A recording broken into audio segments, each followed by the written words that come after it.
Just my pet thing. Yeah.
Good morning. Good morning. I want to welcome you to the Halifax County Board of Commissioners meeting on this Monday, July the 10th. This is our regular meeting, 9:30. Thank all of you all for being here. We do have a very lengthy agenda today, and I'm going to ask that my colleagues, as well as the public, presenters, etc., be mindful of that in your presentation as well as your remarks. We're going to be led in invocation by Commissioner Webb, and we're then going to do the Pledge of Allegiance in unison. Those of you who wish to join us, please stand. Let us bow. Father God, I come before you this morning as your humble servant. Father God, we thank you for allowing us to have a peaceful assembly. Father God, we thank you for allowing us to come in as we begin to make decisions to enhance the quality of life for the people of Halifax County. Give us the wisdom, knowledge, and understanding, Father, that put our differences aside as we focus on very important issues and topics that we discuss for the people of Halifax County. Father God, you thank you for your knowledge and your wisdom. Let us be guided by your knowledge, your wisdom, and not the wisdom of man. And Father, last of all, we thank you for your Son, Jesus Christ, who came, died upon that cross. In Jesus' name we pray. Amen. Amen. I pledge allegiance to the flag of the United States of America and to the republic for which it stands, one nation, under God, indivisible, with liberty and justice for all.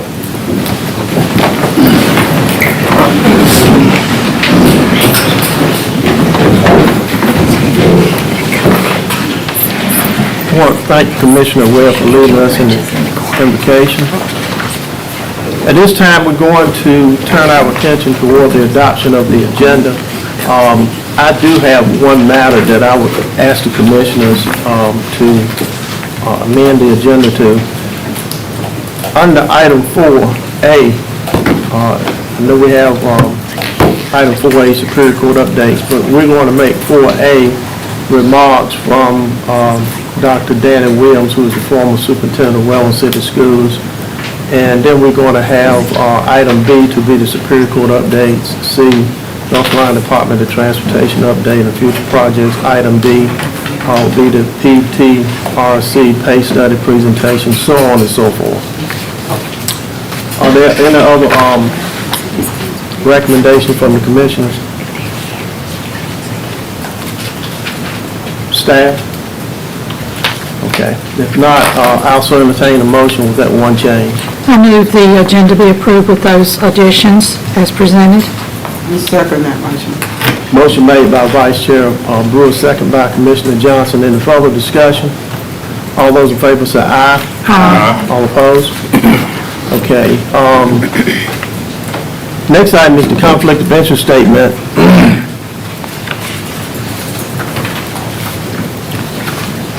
In accordance with the Halifax County Boards of Commissioners Rules of Procedure and the North Carolina General Statute Section 153A-44, it is the duty of every member present to vote on all matters coming before the board unless there is a conflict of interest as determined by the board or by law.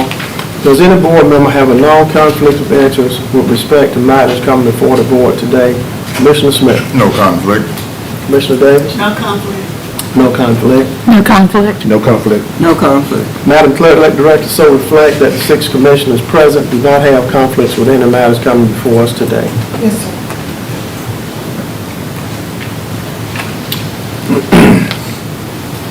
Next item on the agenda is the consent agenda. And the consent agenda is A, approval of minutes, B, property tax collection refunds and releases, June 2023. Any comments or questions from any of the commissioners about that? No. If not, I'll also entertain a motion for your approval if that's your pleasure. So moved. Motion made by Commissioner Davis. Is there a second? Second. Second by Commissioner Webb. Any further discussion? All those in favor say aye. Aye. All opposed? Okay, now we're on special recognitions, and I believe the young lady, she's on her way. She should be here very shortly. Okay. Satasha Harvey will be our representative at the North Carolina Association of County Commissioners that's upcoming in August. But with that being said, we're going to move to public comment in a second here, but I do want to say a special thank you to Doris Hawkins. Doris, raise your hand. Better than that. Better than that, Doris. Stand up.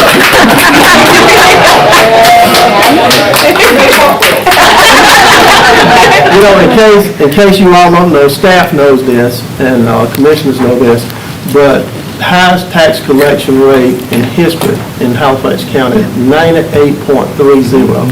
Thanks to Doris Hawkins, her staff, Shane Lynch, who was here. Shane, raise your hand. You have a little bit to do with it. Also to Glenn Rollins, the attorney. I'm coming to that. Also, Michelle, his able assistant, helps out on that.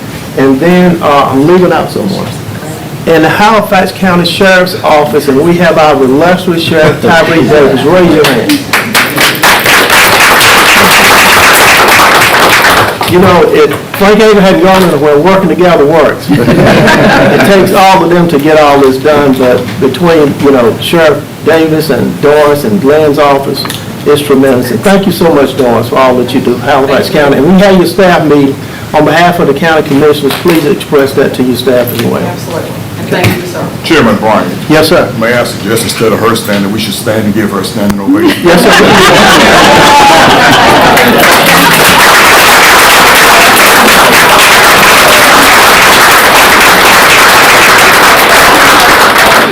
And that wasn't for her only, that was for all of me.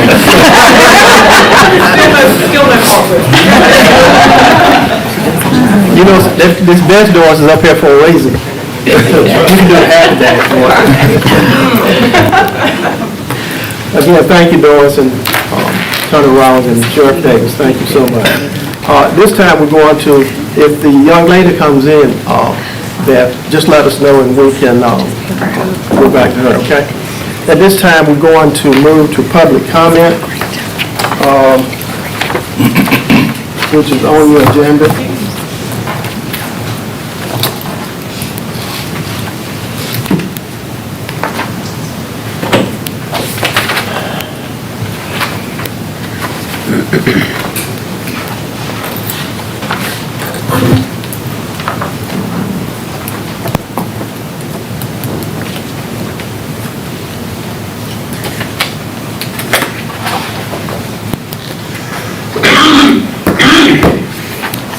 Open the statement for public comment period. As required by the General Statute 153A-52.1, the Halifax County Board of Commissioners provide a public comment period once a month as an item of business on its regular meeting agenda. Now it's time for public comment period. When I call your name, please come to the podium, state your name and address, and begin speaking. You will have 3 minutes to address the board. If you have documents that you want to give out to the board, please hand those out prior to going to the podium. I will not go over the rules of the public comment period prior to, because it's been posted by the door of this room. By signing up to speak, you have acknowledged that you are familiar with the rules, that you will be abiding by them as well. We will do our best to hear from everyone who has signed up to speak, but if we're unable to accommodate everyone in the time allotted, you will be invited to speak during our next public comment period, at which time you'll be given priority without having to sign up again. The Halifax County Board of Commissioners do appreciate your interest in Halifax County government, and we look forward to hearing from you. At this time, I'm going to invite Mr. Jimmy Bond to come forward, and please follow my direction. Good morning, sir. Good morning. Thank you for having me. My name is Jimmy Bone. I reside at 124 Minor Street, Little Rapids. I have to say that I went over last week and looked at the Veteran Service Office over there. It's fixed up very nice. It was like 3 people in the waiting room. I asked for Miss Whitten. The lady come and got me, took me back there. She showed me her office. I was impressed. There's 2 places for veterans to sit while they're waiting. It's nice and quiet. She took me in her office and showed me in there. And I got to admit, it looks good. I'm very impressed about it. We've done a great job on it. It's a lot better than I thought it was going to be. The only concern I have is getting in and out, the steps or the ramp. I know they have elevators for employees only, is what they told me. Is there any possible way that the veterans could use that elevator?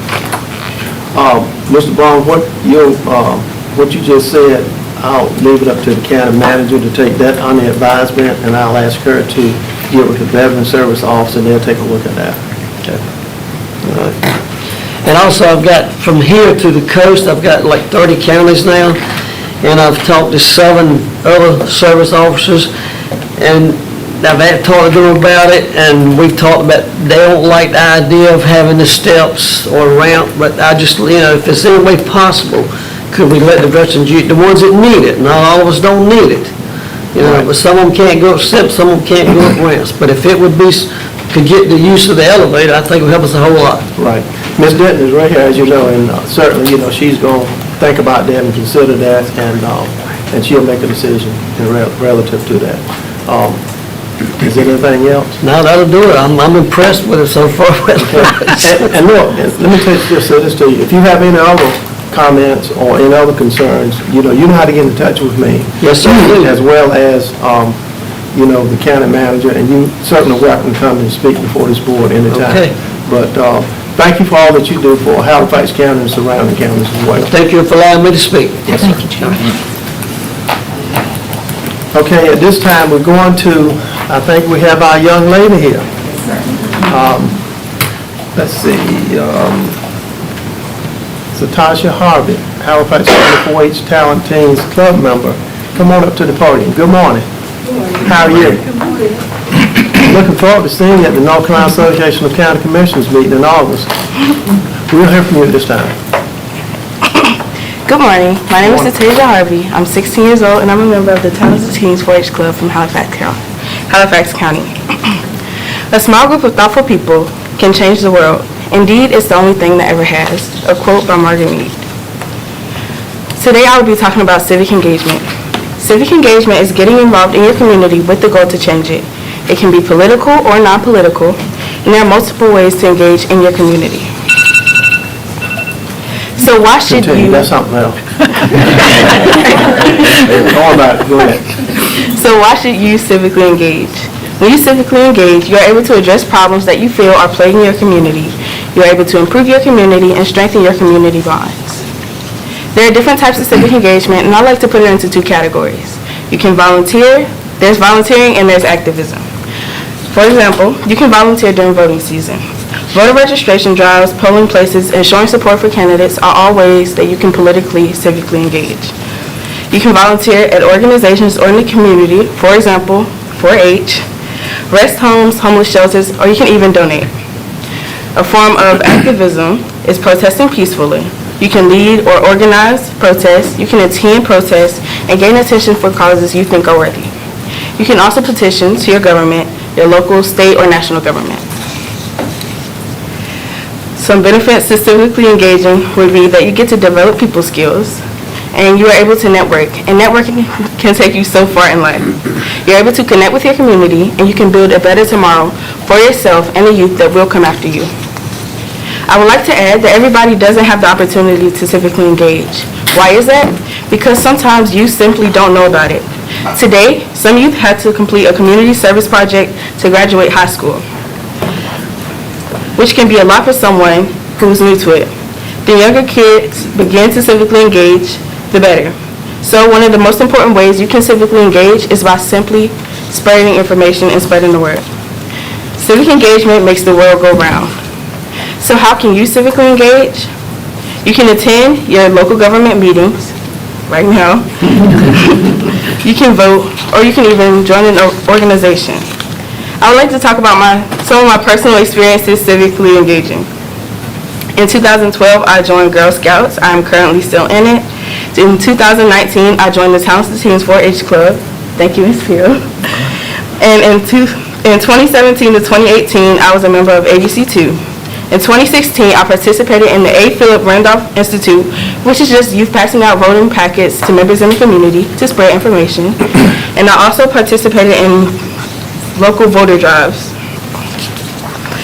My resources are 10 ways to practice civic engagement, the benefits of civic engagement for tomorrow's leaders, why civic engagement important, understanding the power of active citizenship, and why civic engagement matters by the National Civic League. Thank you for your time. My name is Tasia Harvey, and this is Civic Engagement.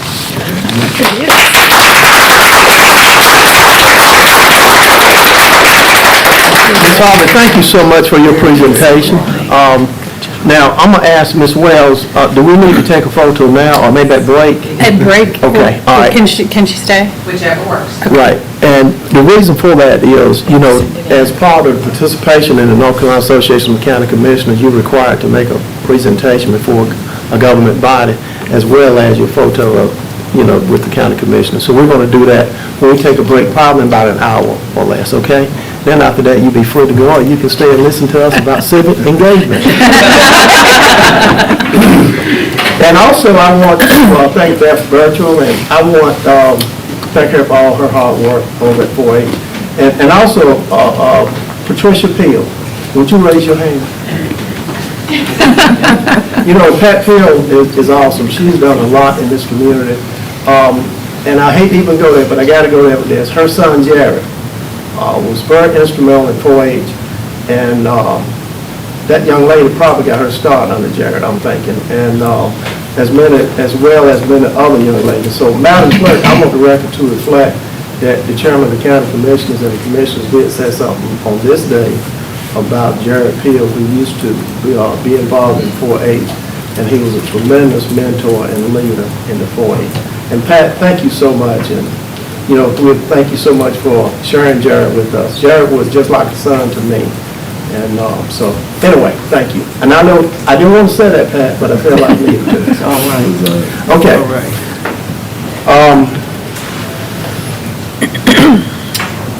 Wow. Okay. Okay, thank you. Move to item 4 on the agenda. Remarks, you know that in the beginning, we amended the agenda to show item A, remarks. Excuse me. We're going to ask Dr. Danny Williams, former superintendent of Welland City Schools, to please come up at this time. And you always can recognize Dr. Williams. He's the guy with the amazing suits and the bow tie. Good morning. Good morning, Mr. Chair, and to board members, Madam Manager of the county, and to all of you. Just wanted the opportunity to say it has been my joy and pleasure to have met you. I know that my departure from Weldon City Schools was a little bit brief, having some health concerns with a little stress-related issue, excuse me, and so therefore my departure was kind of quick. I want to say thank you for the partnership that we have bonded together, in as much as that we pooled our resources together, our minds together, to be sufficient in securing the $50 million grant for building a new middle high school for Weldon City Schools. And it could not have happened without you, without your support. And so therefore, the citizens of Weldon will be benefited from your kindness and the partnership that we have coexisted among us. I hope this won't be our last time greeting, but it is certainly my pleasure to greet you this morning and just to say thank you. Okay. Dr. Williams, on behalf of the Halifax County Board of Commissioners and our county manager, I know that Ms. Denton would often tell me the type of work relationship that you all had and with you and your staff, and it was tremendous. But on behalf of the Halifax County Board of Commissioners and staff, thank you for your dedication and commitment to the Weldon City Schools and always putting boys and girls in the school district first. Absolutely. During your short period of time, also, we watch things, the commissioners watch, and county manager watch things too, as it pertains to academic performance, and certainly you have moved the needle some in Weldon during your short tenure. But I appreciate the friendship that you and I have developed within your short period of time. You're a man of high degree of integrity, and also to always dress so nice. But anyway, with that being said, Dr. Williams, thank you so much, and we wish you Godspeed. And at this time, I'm sure that the county manager is going to have something to say, and if any commissioners have anything they would like to say, you can chime in as well. Yes. Thank you, Mr. Chairman. There are people that you come across in your career that you immediately hit it off with, and Dr. Williams was one of those people. From the day that we met, we immediately hit it off and were able to form that kind of relationship where you could just pick up the phone and call someone, send a quick text just with questions. This project to bring this funding for this new school was a major undertaking, as you all know, and a big commitment on both the parts of the Board of Education and the county commissioners. So it's been a really enjoyable experience. We really enjoyed working with you and your staff. We felt like it was an open door for any questions that we had, and just vice versa, that we were able to just keep those lines of communication open, and we really appreciated it. And in addition to being a snappy dresser, he's quite the baker. And we got to enjoy some pies from Dr. Williams, and they were delicious. Yeah. So we thank that. We thank you for that, and we thank you for your partnership. Absolutely. Thank you. Yes, sir. Any other commissioners have anything they would like to say? Don't have to, I'm just asking. I will. Okay. Dr. Williams, thank you. I know we had a brief connection, time to work together, but you did open up the doors that day when you had the architects coming in to talk about the plans and what was needed in the new school that was going to be built, and you allowed me the opportunity to participate just as like I had a child coming there or a parent, but I enjoyed that opportunity, and it was very eye-opening. Thank you for the welcoming feel that I got there. Certainly my pleasure. Thank you, Commissioner Davis. Anyone else? Okay. Thank you kindly, sir. But Dr. Williams, just before you leave the podium, again, I just thank you so much, for everything that you have contributed to the Weldon City School District and this community in your very short tenure. And again, I know we'll stay in touch, but we wish you Godspeed, okay? Thank you so much, sir. Yes, sir. You too. Thank you all. Thank you. And at this time, I'm going to probably recognize one of the most important persons in this room, and that's Jeff Denton. Jeff, raise your hand. In case y'all don't know, Jeff is a good-sized guy, and he is the wonderful husband of our county manager. Thank you for being here, Jeff. Thank you, sir. And he's also got two awesome kids, too, and one of them, I tell you what, he may make the NFL. Yeah, he's an awesome football player. Okay, at this time, we'll move to item B, Superior Court updates, and we're going to hear from our senior resident Superior Court Judge, Honorable Brenda G. Blanks. Thank you for being with us, and I see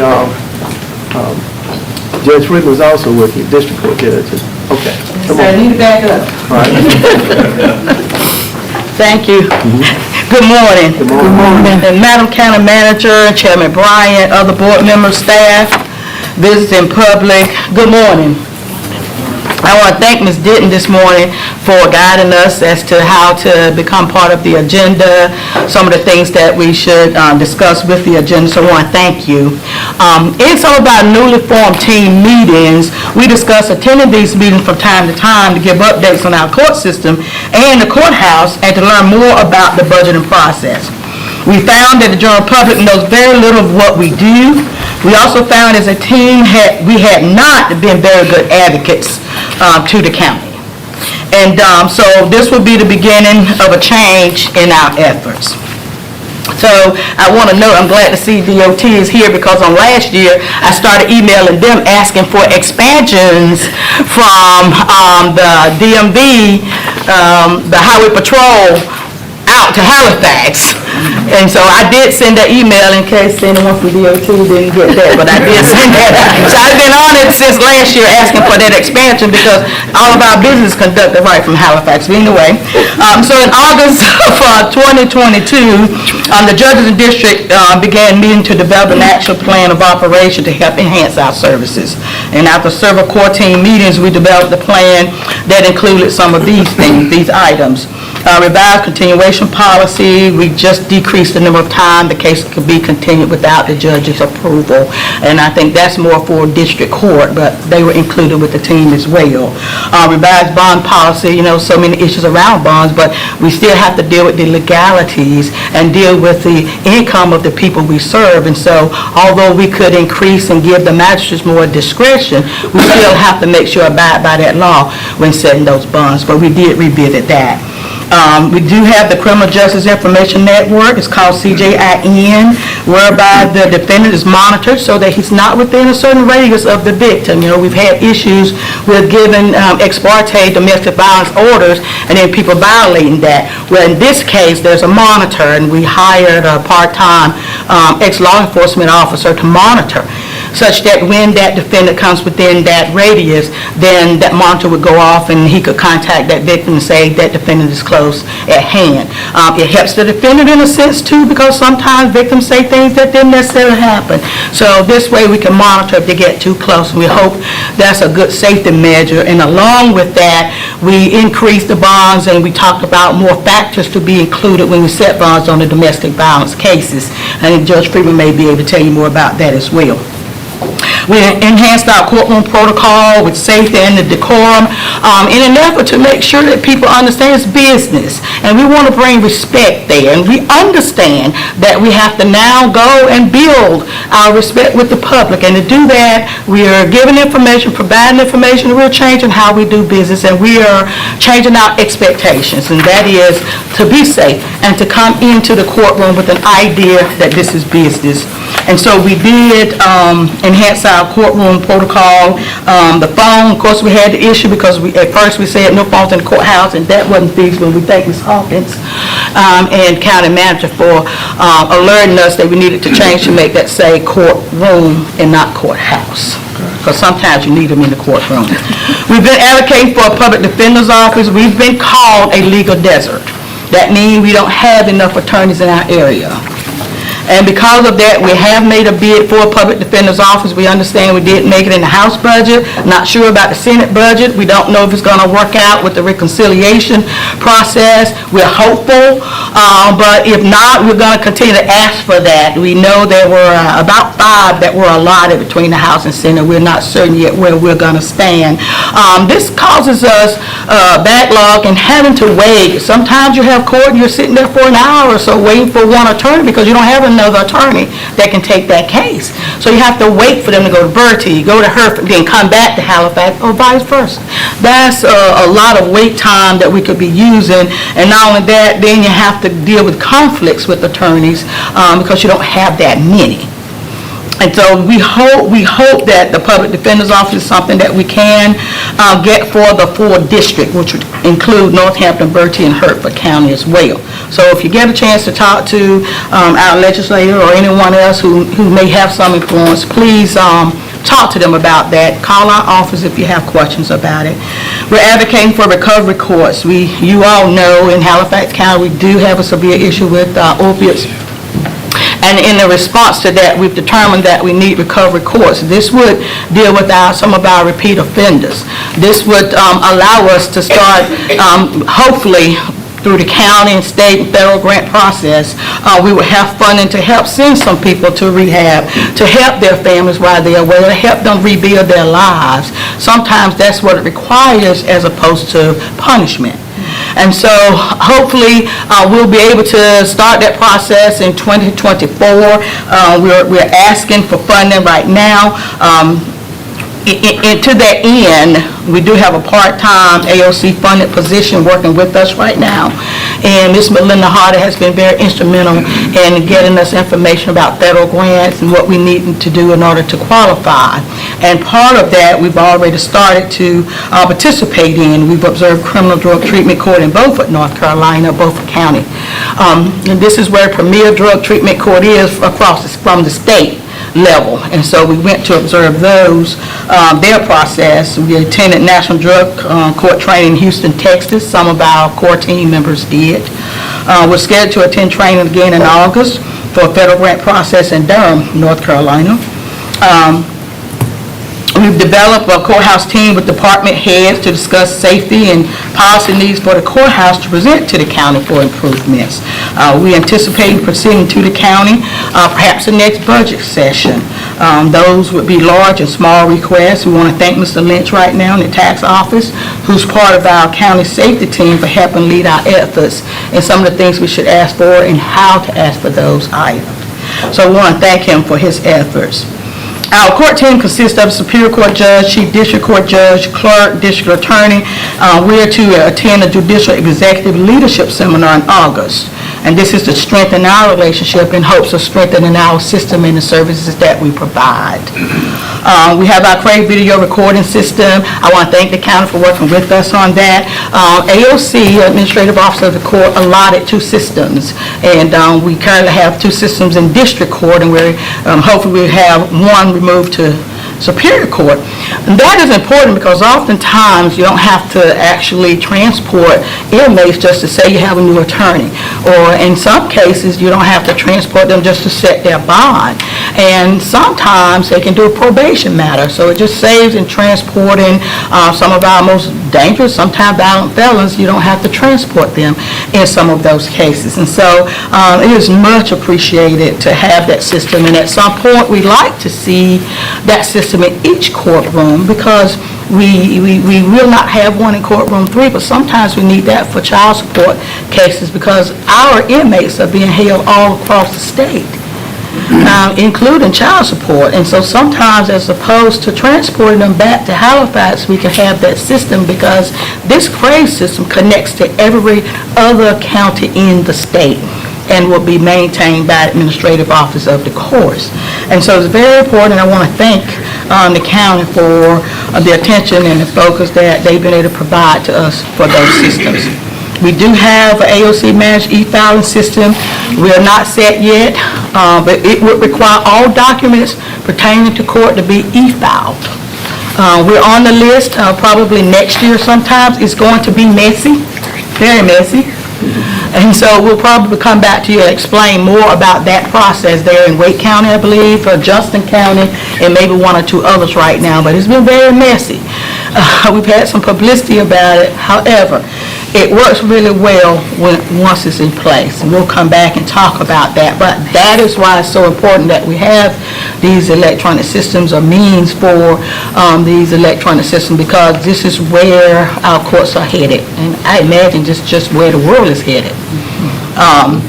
I do have future plans. We're going to continue to advocate funding for various needs, large and small, safety, and for aesthetics. Our courthouse needs attention, so some of those things we'll be looking into as well in order to have us to look better. And it's never going to be inviting for some people, but hopefully we can have it to look better. We're going to attend more events so that we can have more opportunity to tell people what we're doing, what we're about, give them a chance to ask us questions. You know, years ago, that was not necessary. And, you know, so I would think it's not necessary now. I wish it wasn't necessary to have to explain ourselves now, because we deal in law, and laws are prescribed to us. But let's face it, we have to refute CSS. We have to refute criminal intent, Judge Judy, and all of those shows that I simply detest. I simply detest them. But because of all of that, there's a view that the public has of law and court and how it should work. They simply just don't understand all of the workings, the inner workings of it that we have to contend with in a legal way.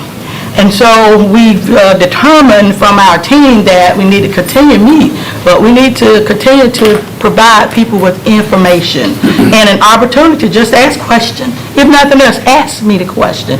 Ask our judges the question. Ask our sheriff the questions, our DA. We're looking to have more jurors to serve. We want to get that information out there. Just this last week, we didn't have enough jurors. We know it was a holiday, so we put it there, that it was a holiday week. But it's an issue, because you can't threaten to try a case if you don't have a jury.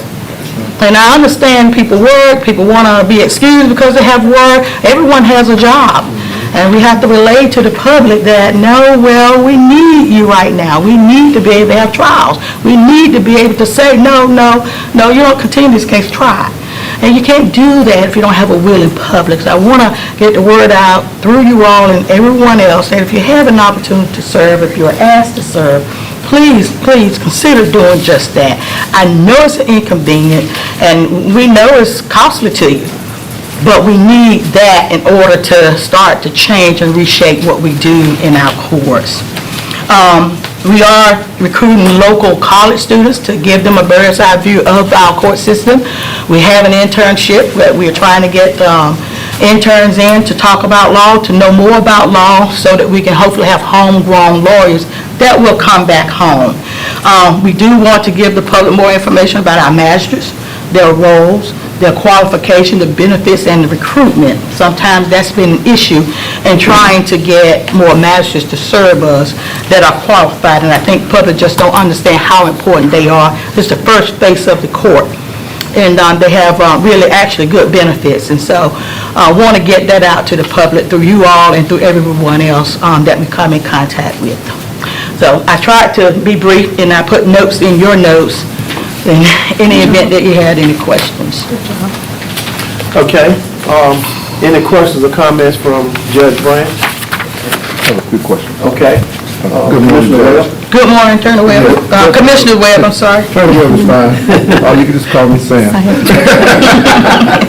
But Judge, going to that courthouse, are there any concerns regarding safety issues inside the courthouse and outside of the courthouse? Yes. Okay, just what are they, if you have any? Well, I guess at this point, I mean, if I'm asked, I can say some of the things we've talked about. I mean, I'm not asking to be included in further, but we lighting all around. It's dark when we come out. We're late, especially in the winter, so that's one of the things that came out of the safety meeting. Okay. Cameras. And I'm referring, because this is part of our core team back here. Okay. We have a team made up of all of the agencies that are in the courthouse. And so that would be the tax department and district court clerks as well. But cameras, because we have some cameras not working, we have cameras that are not in a feasible location. Okay. So cameras and lighting, especially lighting outside, we really do need to have that. I noticed in the Superior Court room that my clerk doesn't have a way to get into the chamber to safety. When they rebuilt it, they didn't leave an opening where she could just come in with me to Right. get in. She has to go out in the hall. We haven't presented the budget, but you asked, and so that's some of the things that we're looking at as well in terms of safety.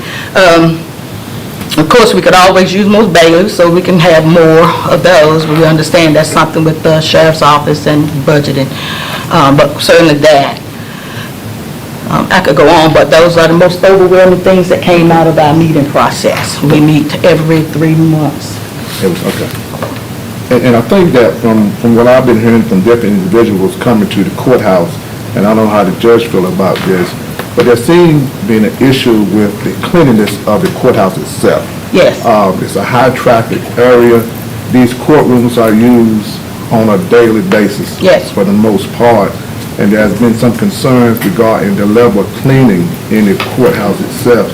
And just as judge, have anybody voiced those concerns to you? That has come out of our meeting at time. The overwhelming concern, of course, would be the safety. But as to the cleanliness, we'd like to see a whitewash of the bricks going into. We'd like to see a new sign as you come into the courthouse, and then on inside.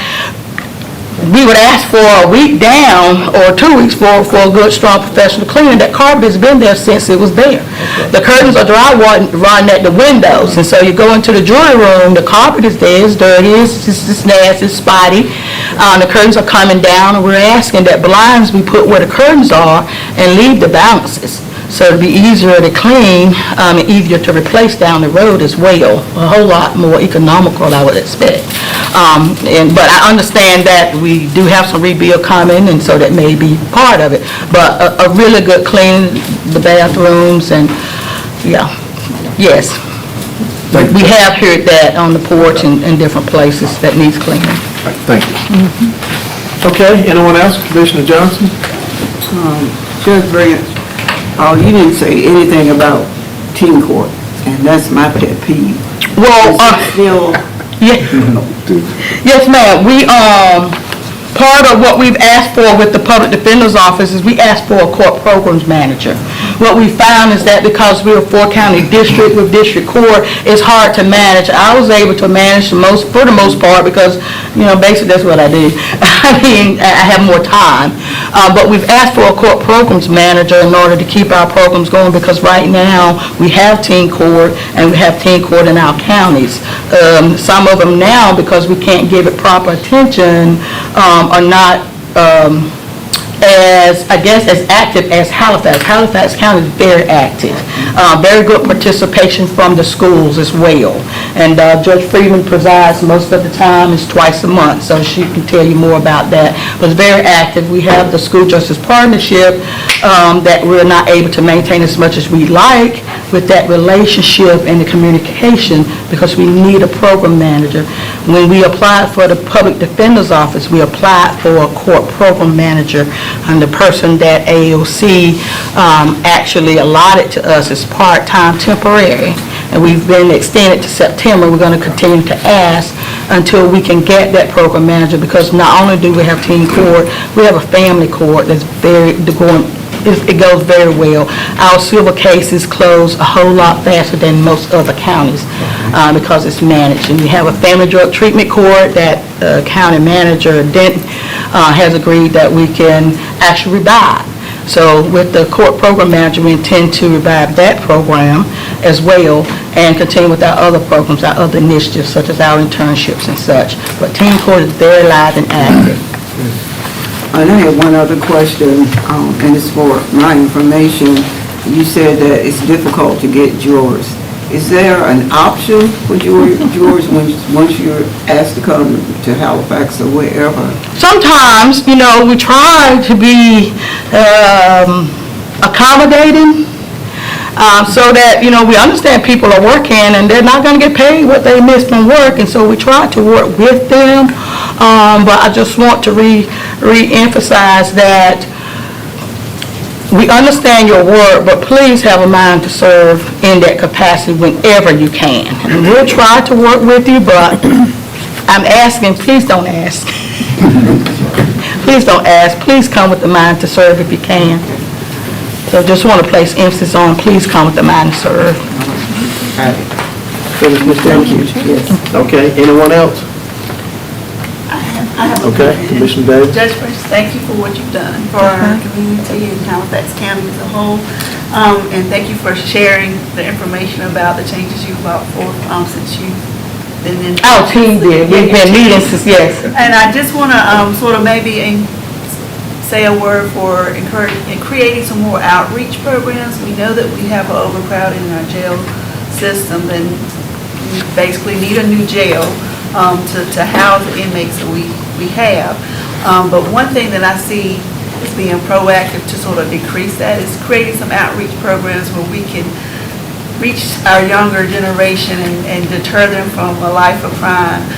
So just working with maybe with the school systems to some type of outreach, job training, things like that, to come forth for not just that our school system, but all our agencies to help in that. So I would, love to see that come aboard and love to help out and participate in something like that. Well, thank you. I mean, that's part of what our court program manager would do, manage those programs. Those programs are outside of what we do. I mean, years ago, you didn't do that. You did law. And that's what we want. We want to do law. But we're having to do this because this is what society has placed. This is what's out there. We have to refute what's on TV and at the same time help our population. We can't just sit on the bench and ignore those things. And so this is why we have the teen court. I think I started that years ago, 13, 14. It's been a while. This is why we have family drug treatment court that county manager has agreed to help us provide. This is why we have internship. This is why we need to crave. I mean, all of the things we're doing is an effort to try to combat some of that. Our school justice partnership says to the school, what do you need from us to keep your children from coming here? And we have that, but this court program manager would be able to be more visible than what we can. All right. And I'd like to say 15 years ago, or maybe 20 years ago, in the school system, we were so involved with teen court. Yeah. And it really had an impact on the students and also parents. And it still does. And so we're twice a month, and it's going very well. The needs are great. They really are great. And so that's why we know we do need to have our recovery court, which is a criminal drug treatment court, that we hope to expand to veteran court. But this recovery court is a criminal drug treatment court that can work for district court and superior court. If there's someone who really needs help, if they come to the courtroom and in the courtroom and ask, then we can help them as well. We can actually work with those that are in the system, but if they're not in the system, sometimes families ask us for help. If they come and they're there, then we can help them if they come and ask us. We just can't demand it of them. So that's something that we really need, this criminal drug treatment court, this recovery court. We really need it. We hope to get the federal grant. We hope to apply for some of the opioid funding. We're just learning how to apply. County manager has been kind of directing us on what we need to do. And Ms. Hawkins has been directing us on what we need to do to apply for county. But in the meantime, we're also applying for state federal funding, and we're actually getting in line for what we need to do. This is why we're going to those trainings, so we can qualify. But we need that program manager, and we're hoping to get that funding. If not, we may come back and ask. I'm trying to lay groundwork today. Judge Branch, as well as Judge Freeman, thank you all for coming.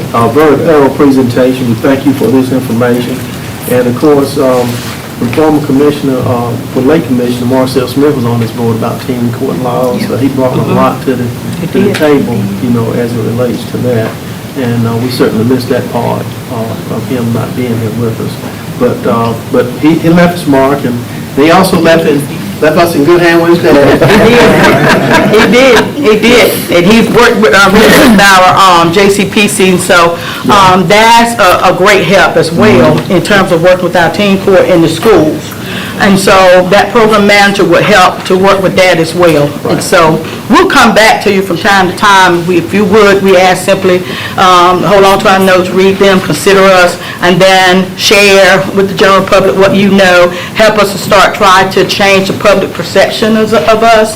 So we want it clean, we want it safe, and we want to get the information out so we can start changing that public perception. We're going to do law first and foremost, but we've dedicated with our team to do more than just law, more than just tax. We're dedicated to do more than that, so we would like your help. Thank you so much. Thank you. We're going to tiptoe out of here. Okay. I have to go do law now. Have a real job. Tell me who that beautiful young lady is. Yes. Good morning, everyone. Good morning. This is Malaya Freeman. I knew that.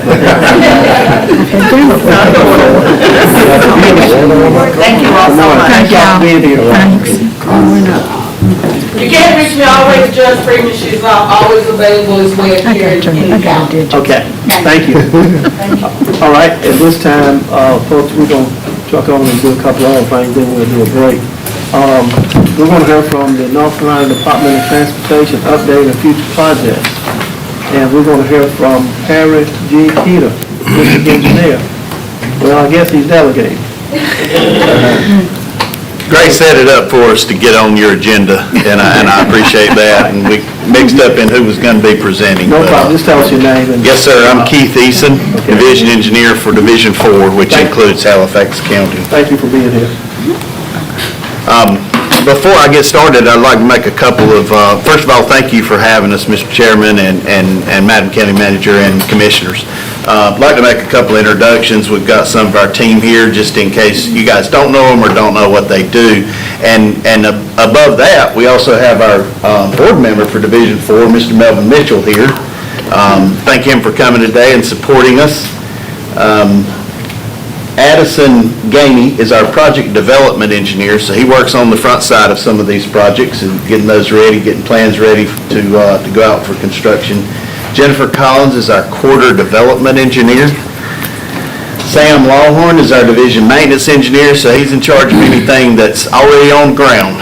That's grass, signs, signals, road, pavement, anything like that.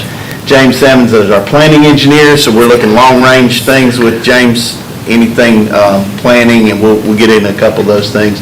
And some of you know Gray, he's our district engineer that covers Halifax and Edgecombe County. So he's more local, and I would encourage you to go to him first because he can probably react quicker, but if you need me, we can do that too.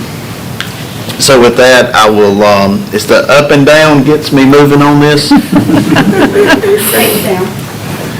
I'm sorry. Oh, there's your number. Thank you. So just, and I'll probably speed through this, Mr. Chairman. I know you got a packed agenda. If there's any questions, please stop me, or we can talk later if there's anything to discuss. So real briefly, just looking at our revenues across our state, this is not Division 4, but across our state, we take in the $7.2 billion, and this is based on last fiscal year. So we just finished that fiscal year. And you can kind of see there where those revenues come from.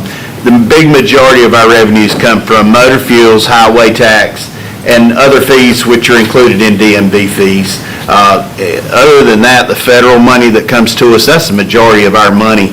And federal money has red tape with it that it's basically new construction.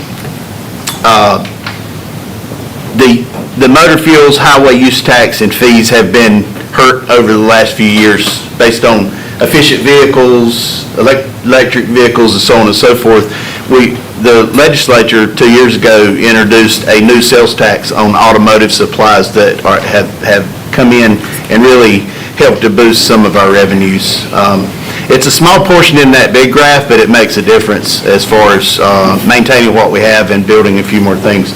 And on the right, you'll just see how our money went out last year. Big portion of that's construction, you see that, but a quarter of it or so is maintenance of what we have. And we are hoping that sales tax, it has increased the maintenance funding, and we're hoping that we start to see that on the ground soon. One thing, if you guys hear anything or see anything, we're sitting on $2.5 billion in our coffers, but we have $8.6 billion in commitments. So sometimes when you look at one side of that equation, you think, why are y'all sitting on so much money? But we have a lot to do, and we have plans to do it. And this spend line here will show you, as we get into winter of this year, it just takes a long time to get a big train rolling. So something like transportation construction, if you say, let's go, takes a while to get it let, get it to a contractor and get it built, and it takes a long time for that money to go out the door. So later this year, you're going to see where that bottom dashed solid line starts to dip some, and we're going to eat into some of that money. Just to get into more local here, one of the things that everybody's concerned with, and I know all you here and behind me is concerned about litter, and we really detest litter. We don't want to have to pick it up. We'd rather be spending money on potholes or paving roads. We spend a lot of money on picking up litter. And just for Division 4 down there, you see last calendar year we picked up 600,000 pounds. And up to this year, through June, we're at 357,000 pounds. In Division 4, that's 6 counties. Now, in Halifax County, you can see we were 61,000 pounds last year, calendar year, and 37 this year, so we're probably on a higher year this year than we were last year. Just to say, everyone already knows, a lot of litter out there, but we're trying to do our part in getting it up. There was some legislation years ago that requires us to pick up in front of mowing, which is great. Along that line, if any of you guys can encourage anyone you know, or if we can come back maybe Greg could come back at a commissioners meeting and promote litter sweep at some point in the spring and fall. We do litter sweep where civic groups can go out, you see adopt a highway, but you don't have to have an adopted highway to go pick up. So we can assign some places, or you can pick up where you want to. We can supply bags for you though. So that is a great place for people to plug in that really want to make a difference. Getting into some of the projects around here, you guys may know some of these. This is the NC 561 bridge there over near Tillery, north of Tillery. So that bridge is nearing completion. We got a completion date of October. Gray, everything on the schedule there. Looks like we're going to complete that. Traffic has been maintained on site on that one. Just a couple of more shots. These are fairly recent drone shots of that project. So the other bridge project nearby is on Moonlight Road. This one was closed for construction, and it'll be completed this fall also. We'll get that road back open. I-95 rehab, there's constantly, we kind of up and down 95, there's constant rehab to keep it in good shape. Has a lot of traffic, a lot of trucks, so it really takes a beating. The current project, which is basically that's a mistype down there, 481 to 903 is basically where we're talking about along 95. The north side's pretty much done except the final course, working on the southbound lanes. Looking forward, well, this doesn't quite look forward, but we're not complete. Most of you here are aware of the project that widened Grace Drive and done some work there at 581 at Power Place, and we got a few more things to finish up there. Gray's working on that. Just a celebration of something like that where funding comes out of the norm, and we are more than happy to plug into those situations where we can provide some construction, either the construction itself or some construction oversight on any type of transportation facility when the money comes from outside. Safety projects, you'll see these all around. I know I won't get into if there is any controversy here about always stops, but they do work where they're needed. And you'll see some of those. You'll see things like those rumble strips where we have run off the road crashes. They seem to really help out in those. And really, all this safety money is hinged on data. So it is truly looking at safety, truly looking at incidents and accidents and how we can improve those. STI prioritization, so the Strategic Transportation Investment Act that was enacted several years back, which is how we, it's basically our capital projects. So a couple of those in Halifax County at the airport that'll be coming up. One small sidewalk project that's on East 10th Street, and a rail project that will replace the bridge over the river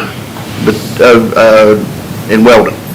So that's PE only, so that's funded for engineering only at this time. So going to be working on that, and we'll see where that goes and if the funding comes through for the construction on that. Just additional programs outside STI, the bridges you saw in a low-impact bridge replacement, and one that I left out, and I don't have the data on it, is the 48 bridge, Addison. What's the schedule on that? It's currently supposed to go to construction in 2025. The 48 bridge over the Roanoke River, construction in 2025. So that project is moving on.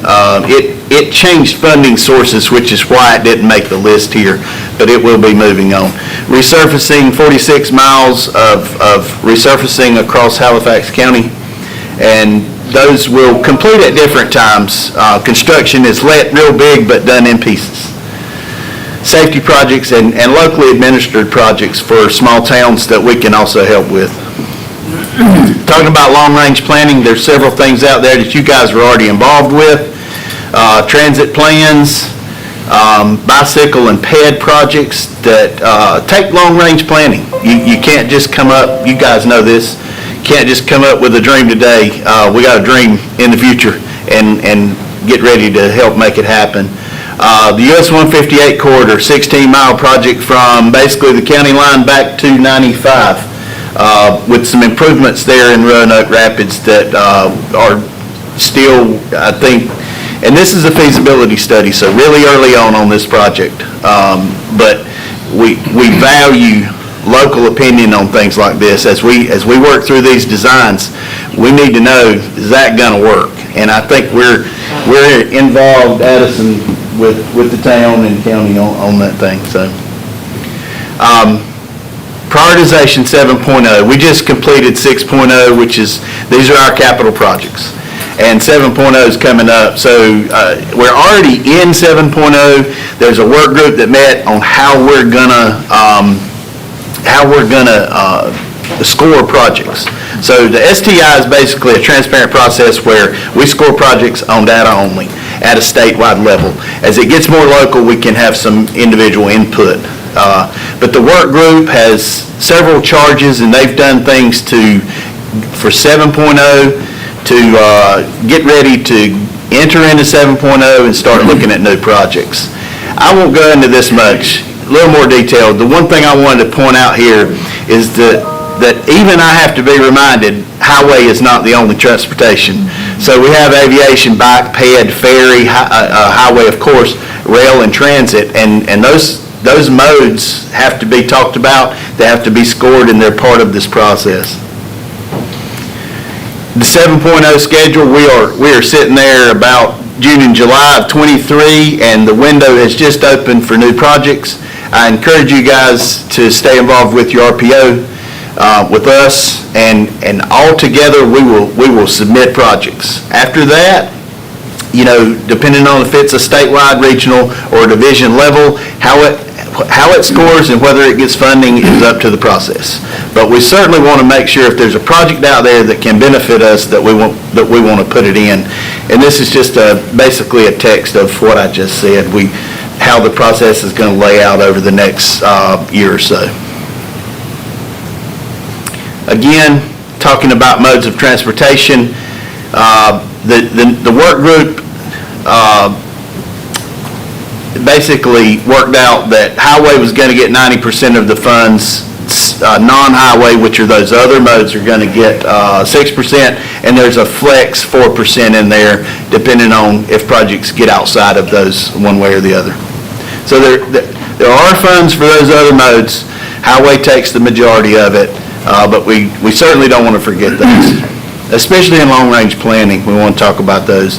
This is how these things are scored. In the interest of time, this is getting into the weeds, but the one thing I want to say is when we talk highway, you see the one that's at top, congestion.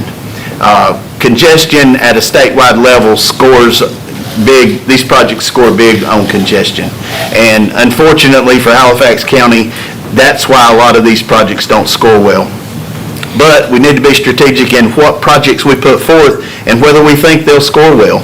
And that's what we're here for. We're ready to partner with you guys and do that. So through these are all the other modes and how they score, and ferry and others, rail. So the one thing, I've already said it, but I'll remind you, work with your RPO, work with us. Don't hesitate to call us and involve us in transportation. Whether it's something you don't know if it can be funded, you don't know where the funding's going to come from. You guys deal with this every day. We have to look into the future, and then we have to figure out how to fund it if it's a need. So we'll be glad to help you in that process. So, and you can contact us. And I was going to tell the judge when she's out of here that she needs to resend that email, because I come in October and I didn't get that email. So we'll seek her out and we'll find out what she was after. So again, Gray's local, and I'm at the division office, and most of the other people back here at the division office, we're here to provide anything that you guys would need, and I can take some questions at this time if you have any. Be glad to talk after or next week, email, phone, whatever you need. Okay. We appreciate your presentation, Mr. Eason. Any questions or comments? I just have one question, and that pertains to, at one point, there were signs along the highway that append a fine if you threw litter. Do we do that anymore? There is a possibility that we can do that again? There is the fine still exists. The signs are what's missing, more than likely. So we can look at strategic locations of those. We certainly couldn't scatter them out like they probably were at one time, but that's where sometimes we look at where litter is the greatest, and that's where we need to concentrate. So we'll certainly look into that and see if we can place some out there. I think those signs sort of deterred some of that litter that we're seeing on the side of the highway. We'll try almost anything to cut some of that out, because it doesn't look good, and we don't want to be picking up litter. We'd rather be making a difference somewhere else. So. Okay. Anyone else? I'd just like to say, I'm very appreciative sitting on the RPO board with the other counties, but I am most appreciative of these folks back here that help us and guide us and direct us. It is an awesome group of people. Thank you for what you do. Thank you for saying so, and I agree. Awesome group back here, and every one of them echo, I guarantee you what I said. We want to be a part of the process. We are not sitting in Wilson trying to, do something behind the curtain. If there's anything, if there's any of those columns that we can get Halifax County in, that's what we want to do. Good job. Well, I just echo what Vice Chair Brewer just said. I'm on that committee as well as the county manager and Ms. Scott.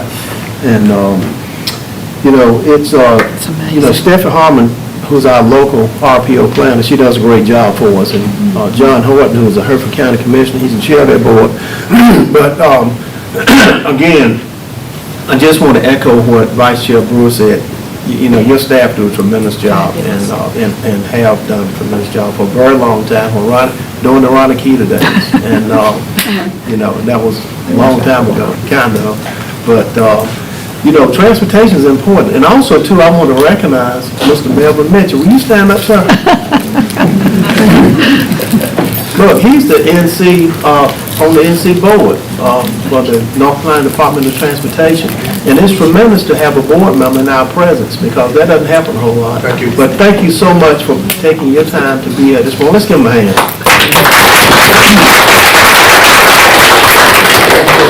Yes, sir. Thank you. Okay. Mr. Chairman. Yes, sir.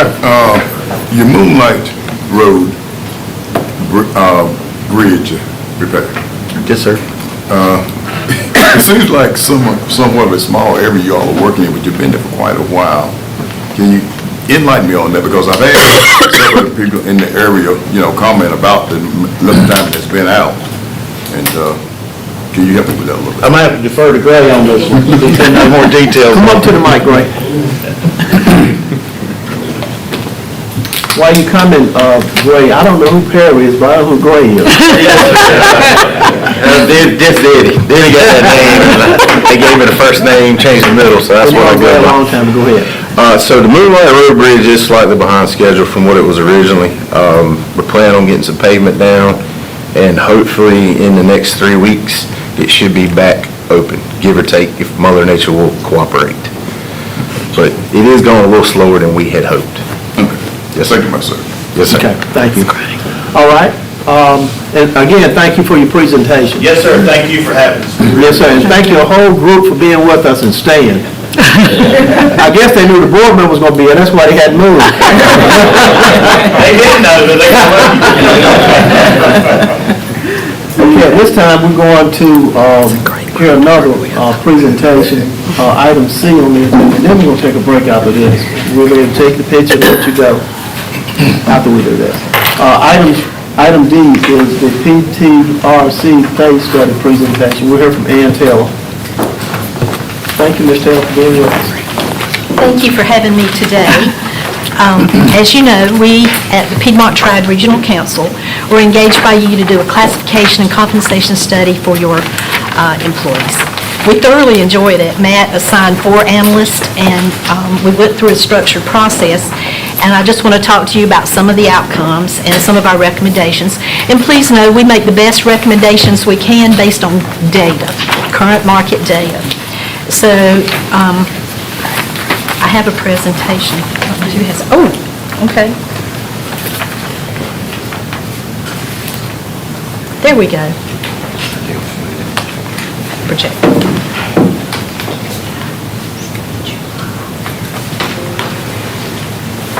Why do municipalities choose to do this? It's kind of like taking your car in for a checkup. It's taking your pay plan in. Sometimes when employees would ask us, why is this happening? And generally, my answer is because they want to identify any opportunities for improvement. So we take the current pay structure and compare it with the market averages. The market average is gained from looking at other municipalities within about a 50-mile radius of you.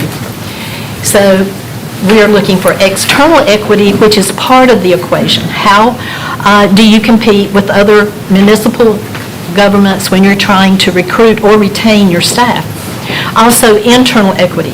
Is there an appropriate number of grades between a subordinate employee and supervisors, this kind of thing? So the results, we provide a report of the most current comparative ratio by job class. We do that generally by recommending positions are currently on this grade, and in order for it to be within 95 to 105% of the market average, it should move to a different grade. We worked with Renee in Rockingham County last year, and she reminded me this morning, in all the years that I've worked with Matt, Rockingham County was the first county ever to do 100% implementation. We see 25% implementations, 50%, and they did 100, which was remarkable. And we enjoyed working with her there. And then a detailed allocation report outlining options for implementation based on the cost. We did an updated allocation for Renee last week, and in my charts, those is where we use the data from that most recent allocation. And then options to avoid compression. Compression occurs when you put in a new pay plan and you move everybody to at least the minimum of their new assigned grade, which you would be required to do. But if you don't move everybody in the range up some, you will have people that have been here 4 or 5 years training brand new employees making the same amount they are. And that is very discouraging to employees. And I've been places that that's happened. I think the biggest concern that your employees talked about was hiring people and training them, and then they leave and go somewhere else. And I used to work at a place, and we used to complain, we are the training ground for Mecklenburg County, because we were just outside Mecklenburg County. And so you're just outside some fairly aggressive, like Nash County. Wake County's not that far away. It was interesting, too, I was doing some work this week, and first time I realized that the population of Wake County now exceeds Mecklenburg for the first time. It was like, so we talk about options to avoid compression. So why do you do it? And I think I mentioned that. You just want to make sure it's appropriate. We didn't make recommendations that you would lead the market, but we made recommendations so you can compete. So you can compete with the other agencies in the area. We look at external equity and internal equity. And they're both equally important. I went backwards, didn't I? Yep. This is kind of the structure that we use, and this is a standard practice in doing these kinds of studies. One of the first things we did was orientation sessions with your employees, so they would understand that there are two parts to the process. There's the classification process. The classification has to do with the position they hold, not the individual at all. And sometimes that's hard for people to understand. Evaluating an individual performance is management's job and their supervisor's job. We use an 8-factor classification system to look at positions. We look at the variety and complexity of the work, their scope of authority, the impact of their decision-making, whether they supervise or don't supervise. We look at the minimum education and experience that is required to qualify for the position. And with your public health and DSS still under the state standards, you have to meet their requirements that they've outlined as minimum requirements. This is something that's very interesting to me. Remember back in 2008, 2009, we had a recession. A lot of people were out of work. And then things started leveling out over time in 2012 and 13. It's kind of back to normal. 2019 and 20, we had job openings and enough people to fill them. Since the pandemic, people were out of work and there were more jobs. Now there are more jobs than there are people who are applying for work. And we're finding, of course, we still have a shortage of nurses statewide. The hospitals have shortages. And one of the ways that impacts you is some changes now. You find your paramedics working in non-traditional locations. They're being recruited by your urgent cares and your hospitals who can pay more. And they're going to be very hard to hire in the future. Yeah, you're already seeing that, aren't you? And so now we're struggling with more openings than qualified applicants. The third category after nurses, law enforcement. If you look back 6 or 7 years, in the past, you would have multiple qualified applicants for law enforcement. Everybody's hiring cadets now, hiring them while they're in school, and keeping their fingers crossed after they have invested so much that these people actually, once they're out of school and on the road, meet all those strict requirements and have that personality and emotional maturity and all these things that go along with it. So it's a difficult process.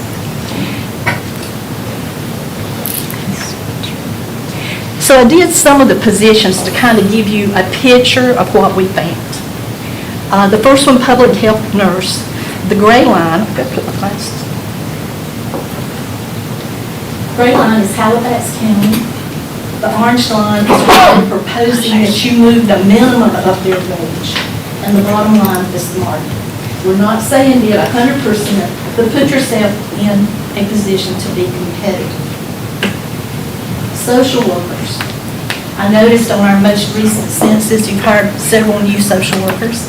Most of them appear to be trainees and work against. You're growing your own. A lot of counties have to do that. Changes in the Medicare program is making recruitment of some social workers even more difficult. The jobs that they feel investigating adult abuse, child abuse are very stressful. My daughter did that for a while, and when she started to do it, I said, please don't. I know you. 3.5 years, you'll be burnt out. Now she's a social worker at the Lutheran home, and she's loving it so much. But it's a very difficult, demanding, stressful job. Income maintenance caseworkers. I use the caseworker too. You know there's Medicaid expansion is coming. So what's going to happen? More people coming in to apply. During the pandemic, you had to leave a lot of cases open for a long time, so they had larger than normal caseloads. The guidelines, you get someone trained. I used to work in DSS a long time ago. You get the folks changed, and what happens? The rules change. Things change, and they've got to learn and keep up. And when you have vacancies, that doesn't reduce the number of people coming in for services. It doesn't reduce the number of cases to be reviewed. So we looked at it on your income maintenance caseworker 2 that are determining eligibility for Medicare for adults and children and nutrition services. Your accounting technicians, the folks that are taking care of your money and making sure that everything's paid on time and people are paid on time. So the gray line is where you are now, the orange line is where we're recommending, the blue line is where the market is. And what we did here, the gray line does have the cost of living already worked into that, and that made a significant impact, and that is great. The market line, we aged it by what we are anticipating to be the average cost of living increase in this area of the state this year, 6.5%. So these numbers are good as you move forward. We've already started collecting new pay plans that came out July 1. Not everybody's shared them yet, or even has them ready to share yet, but we will be gathering them. We also include your sheriff deputy, and you will see that we're recommending it at 100 or maybe just above 100% of the market, because the competition here is great. This is an essential service. I'm sure your sheriff will tell you he needs to protect the county on your behalf. And so this is a position.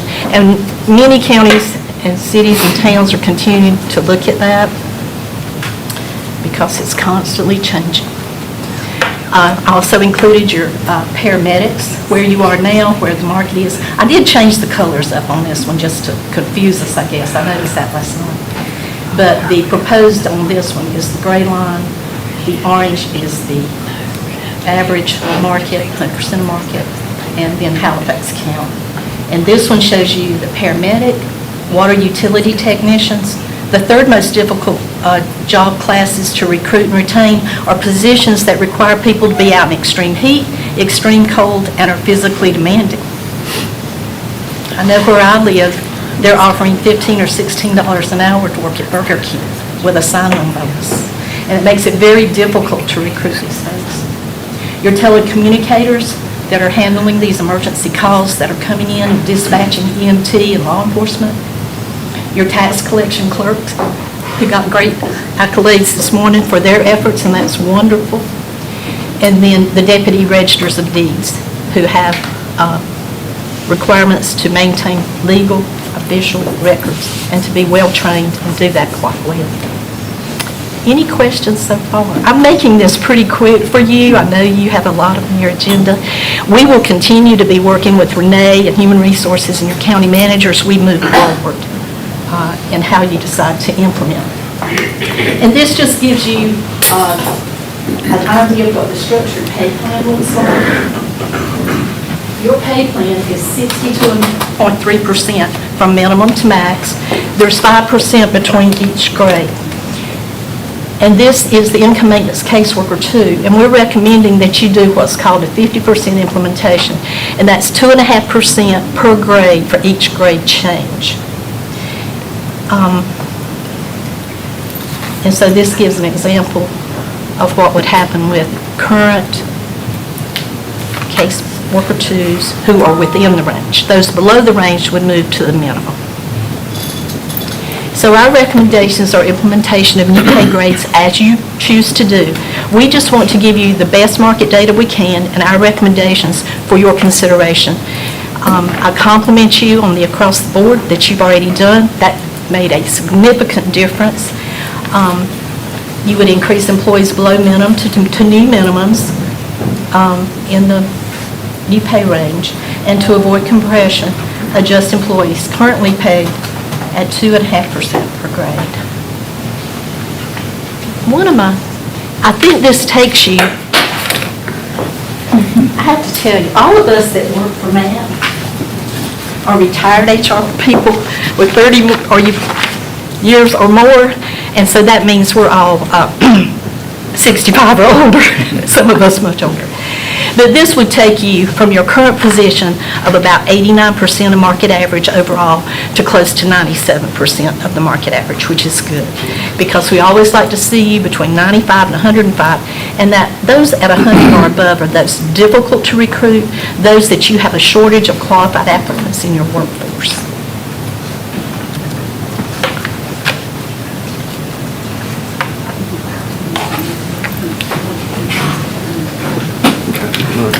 And I think on our last allocation, it came out that if you decided to implement the rest of everything or whatever, we do have it projected with a 6.5% increase in the market, would be about a 10.1% increase to your current budgeted personnel cost.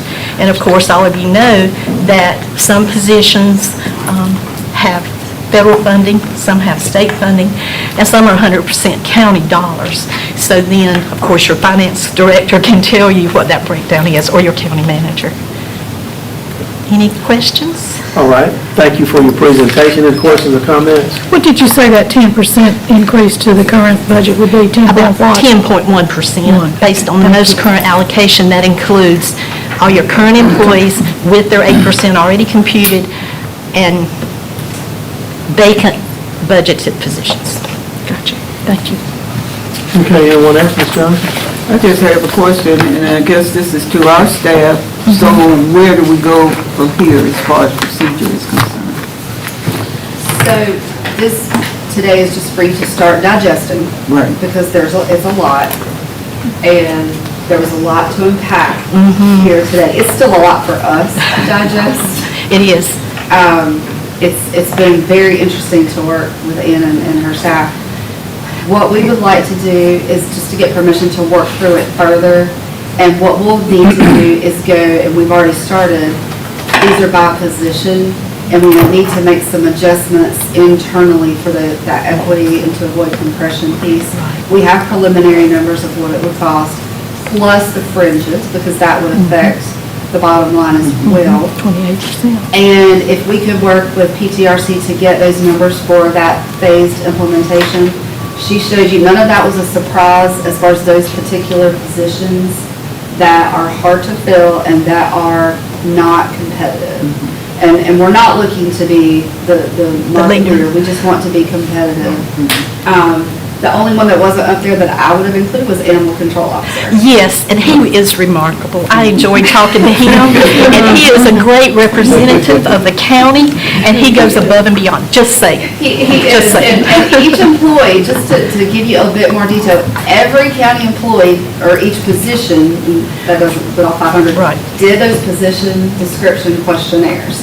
So this was a massive effort among all county staff, and we were pretty strict about their deadlines, and we were pretty hard on the department heads to make sure they got them in on time so that we could keep this moving. And so you guys got to talk to A lot of people. a lot of employees. Right.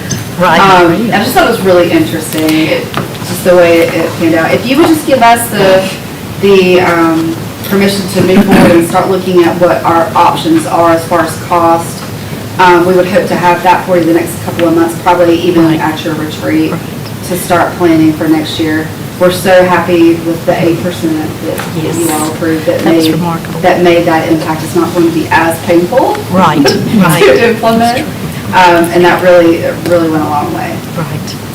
So, based on that, with a nod of the head, can Ms. Denton do that? Yes. Yes. Okay. And we'll have some better numbers for you as far as cost. I know that's what we'll be most interested in come budget time. Right. We just finished the last budget. We're going to take a little bit of a Right. break and move forward with the next. And we start collecting new census and new pay plans during this first quarter. It's usually at the end of the first quarter before we have a good picture of all the changes from what occurred July 1. And that's always been a struggle for us because while you're working on yours, so is everybody else. Right, and that's what makes it more complicated. Right, because you can actually be even with the most current data and come July 1 and be behind again.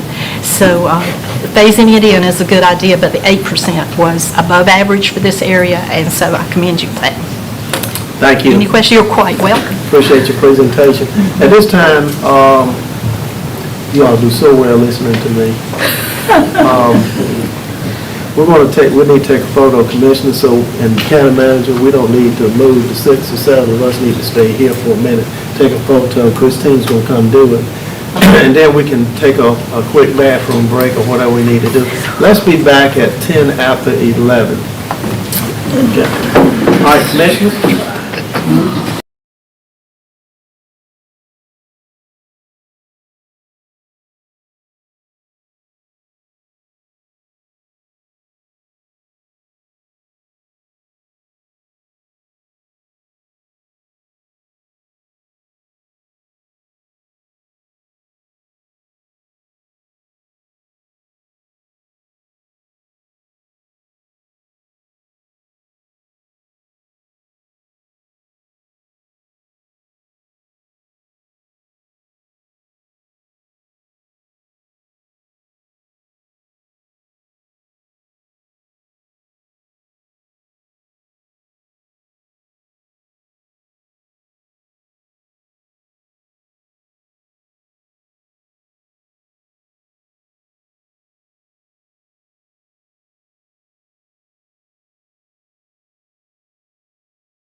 At this time, we're going to have Ms. Doris Hawkins, who's our Halifax County Tax Coordinator. She's going to talk about the 2022. Hit that.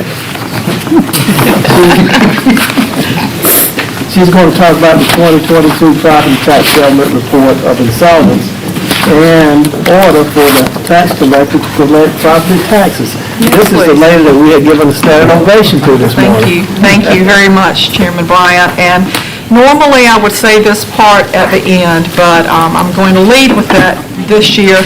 What an honor and a privilege it is to serve the citizens of this county and to serve as your tax collector. And I sincerely thank you for your kind words earlier this morning. It is not an easy job, but it is one which I do enjoy, and it certainly does take a team effort to bring back to you the numbers that I'm bringing this morning.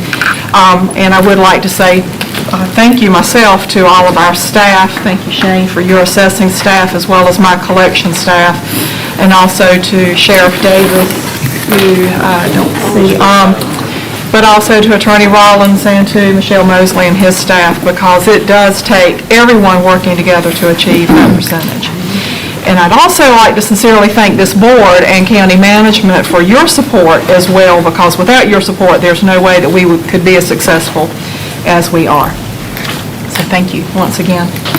So I am here this morning per statutes to present to you the final levy settlement of the 2022-2023 levy and have provided several documents to that end.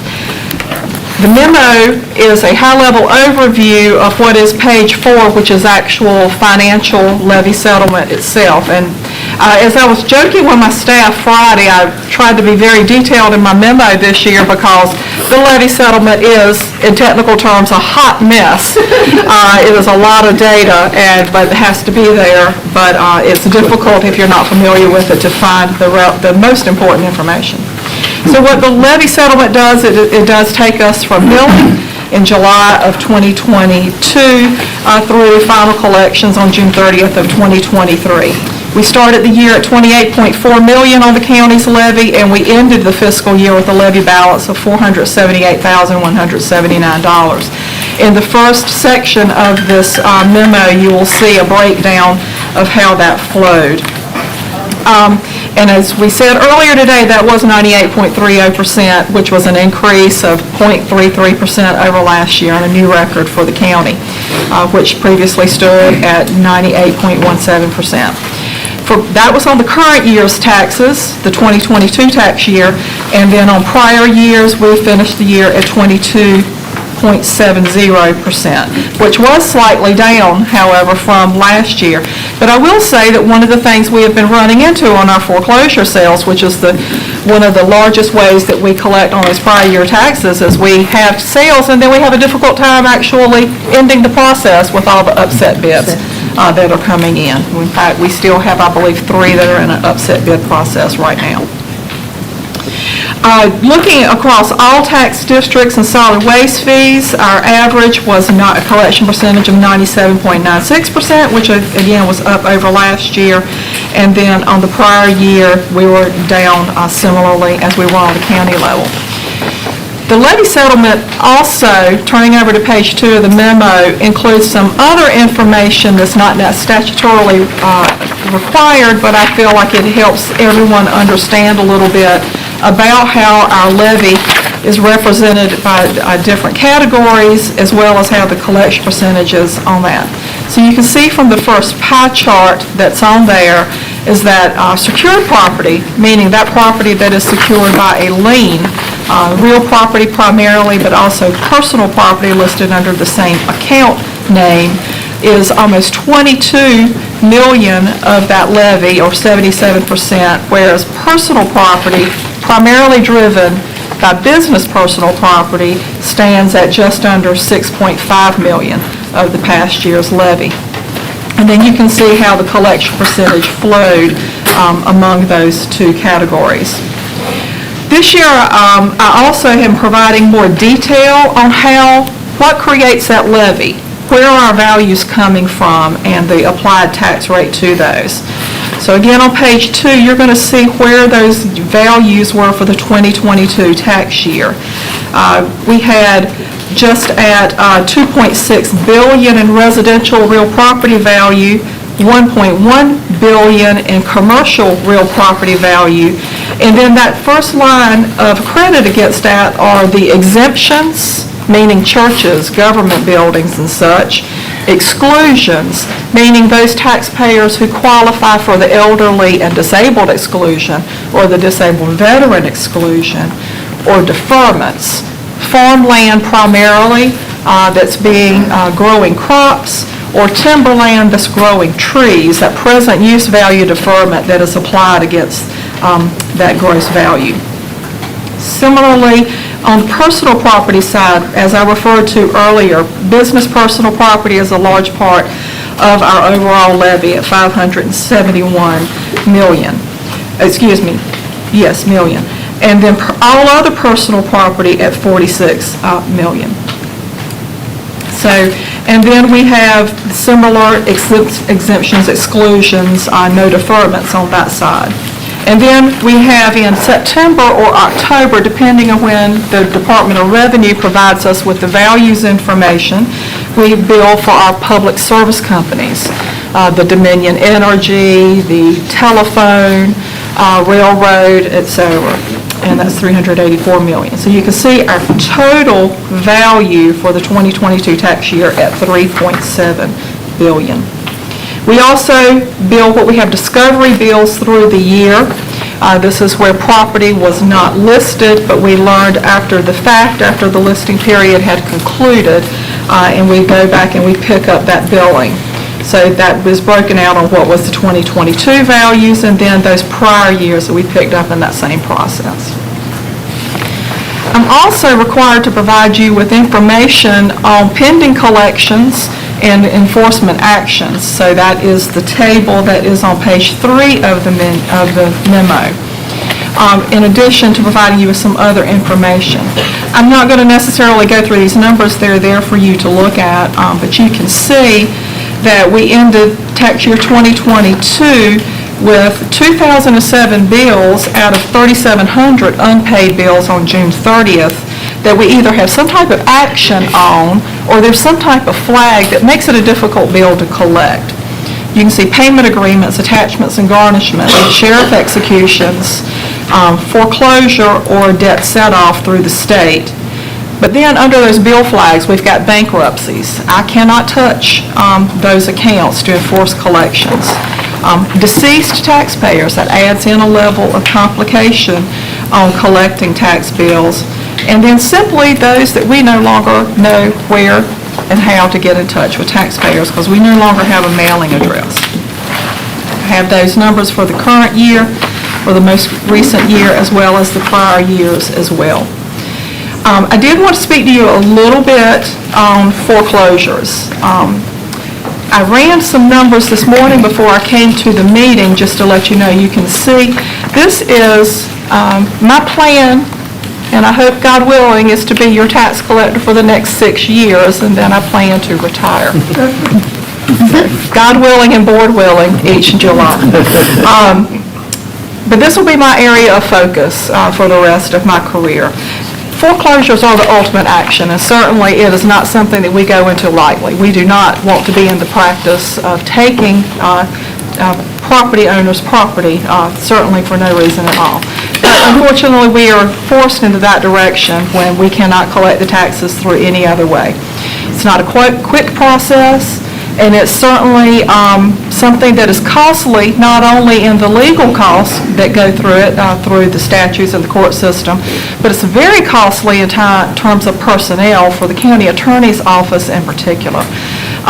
So you're going to see these numbers increase over the next several years, and in fact, we've been tracking it more closely since just April of this year. As of this morning, we still have 459 pending actions that we've already initiated foreclosure proceedings on. And this is across the entire county, and I'm tracking these numbers not only for what's just solely in the county jurisdiction, but in each of the municipalities as well. And I'm saying this morning and saying publicly to let everyone know that I am primarily beginning with, or putting the majority of my focus on the towns. We're doing everything we can to help the towns with their collection percentages through this process. Not forgetting the county jurisdiction, but that's where we're putting a lot of our focus on.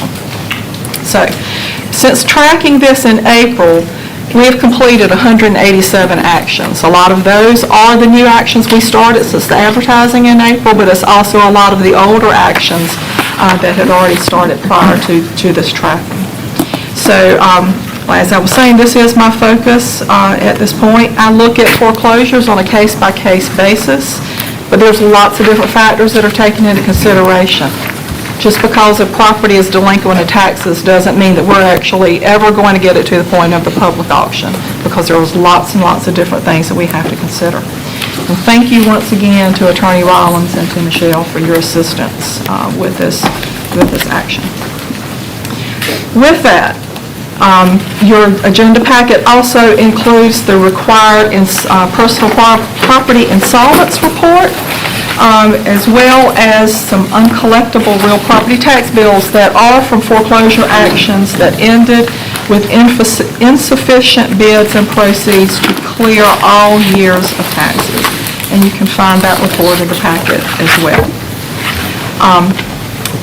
We've already started billing for 2023. Our 2023 bills are out there in our system. Our plan is to, I do hope we'll be able to potentially mail these next week if everything falls into line with producing the notices and getting them to our print vendor. But as always, our ultimate goal in that is no later than the last week of the month, so that our citizens can take full advantage of the discount period, which ends on September 1. So with those bills out there, the agenda packet also includes the order to collect for the 2023-2024 tax year. I'm more than happy to answer any questions that anyone may have. Okay, any questions or comments from any commissions? If not, I need a motion to approve the 2022 property tax settlement report of insolvency and authorize the order to collect. So moved. Motion made by Vice Chair Brewer, second by Commissioner Johnson. Any further discussion? All those in favor say aye. Aye. All opposed? Thank you. Again, thank you. Yes, thank you very much. Thank you for your time this morning. Okay. I tell you what, we got some real riddles this morning. We got we have our library system director next coming up. And she's going to be talking about the approval of the amended Halifax County Library System Board of Trustees bylaws. And she was a winner last year in the North Carolina Association of County Commissioners. Good morning. We tried again, but we're going next year, because we had to skip a year. Okay. Because everything had to be done in this year, and we were so busy doing what we did this year that we didn't get it done in time for us to get the award again. But next year, we're coming back. Very good. We'll be there. All right. So thank you, Chairman Bryant, Commissioners, County Manager Denton, thank you for allowing us to be here today. Basically, what we're asking for is approval of the amended bylaws for our library board. The bylaws were revised with the help of Attorney Rollins and Assistant County Manager Christina Wells. There are a few changes that have been made that I wanted to bring to your attention that we feel are the most important. Article 1, the name, we're asking that the name of the board be changed to the Halifax County Library System. Presently, it says Halifax County Library, and that causes confusion, and people think it's just a board for the Halifax location, and it's actually a board for the whole system as a whole. So we're asking for the name change. Article 3, Section 1, the trustees, we would like to reduce the number of members from 8 presently to 7. The 7 members will consist of 1 member from each of the library branches, Friends of the Library group, and 2 members at large, and that would still give us sufficient representation across the county.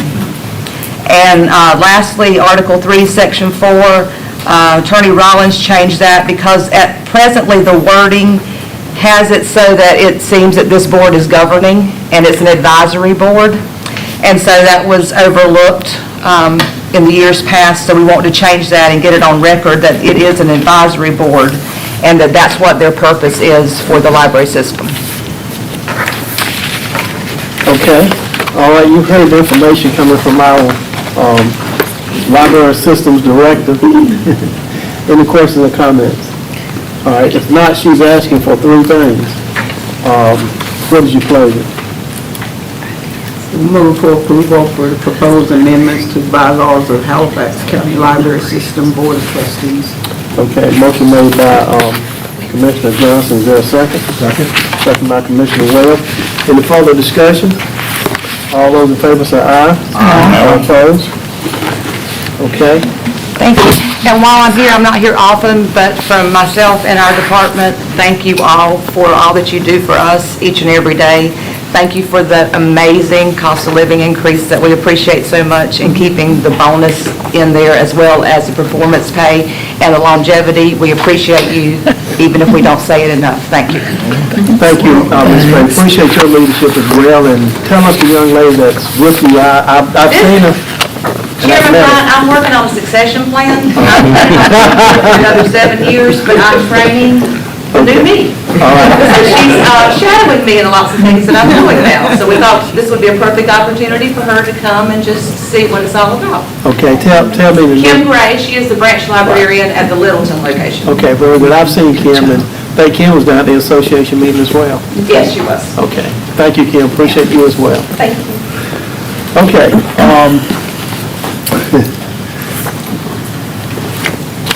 2024 Home and Community Care Block Grant. We found Ms. Rose Lewis, our aging coordinating director. Good morning. Hey, good morning. Thank you for being here, Ms. Lewis. Good morning, Chairman Bryant, Vice Chair, Commissioners, Board of Commissioners, County Manager. Good morning, I am Rose Lewis, as stated, Senior Services Coordinator. We have received notice to use a prior year allocation, which is an estimate, which is $658,251. We may get a little increase, so this is an estimate. So the advisory committee met. They agreed to fund the current providers and to add a new provider, which was a subcontract with Department of Social Services. So the providers funded on the county funding plan is City of Roanoke Rapids with the Senior Center Operations, Town of Scotland Neck with Senior Center Operations, Helpful Hands and Hearts with Housing Home Improvement, Halifax DSS, which now would cover, let's see, 6 services that include congregate home delivered, general transportation, medical transportation, in-home level services 2 and 3.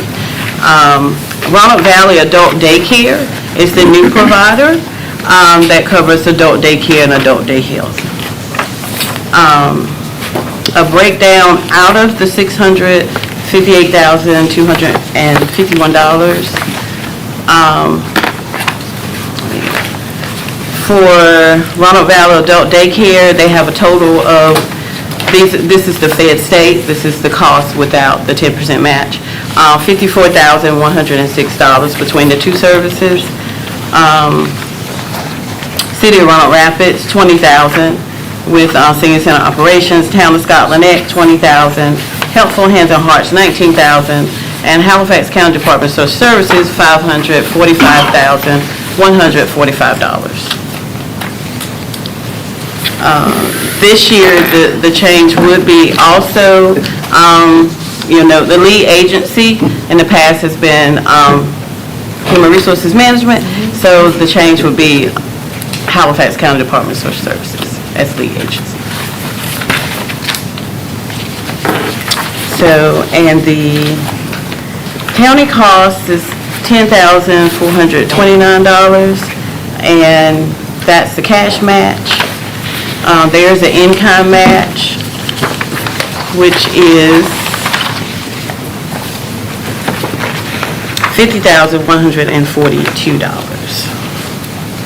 I stand before you to request approval of the Home and Community Care Block Grant, county funding plan, and that the grant agreement, budgeting the amount to be received, and authorize the county manager, county attorney, finance director to sign necessary documents.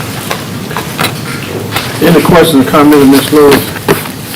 What was the county match again? The in-kind is $50,142. The cash match is $10,429. Okay, all right. That's what I thought you said. Total was $60,571. Okay, all right. Any questions or comments from any commissioners? Yes. Ms. Johnson? So this means that after, when you receive the notice, you're to use the same application that you had in prior years for the $600,000. So for the budgeting, we were told to use the prior year, which was $658,251. So that's what we budgeted our services on. I have been notified. We were actually told in the last board meeting that we had, through the area agent director, she did let us know that we did get an increase, but we have not received the final allocation. At such time, what we normally do is go in and either put it in contingency, or during our council on aging board meetings, I have the providers to come in and discuss their waiting lists and so forth with the board, and so we'll kind of adjust during that time. Okay. Anyone else? Okay, if not, we're going to need a motion in regards to a presentation. Request that the Board of Commissioners approve the Home and Community Care Block Grant, County Funding Plan, and Grant Agreement for fiscal year 23-24 budget for the amount to be received, and authorize the county manager, county attorney, and finance director to sign all necessary documents.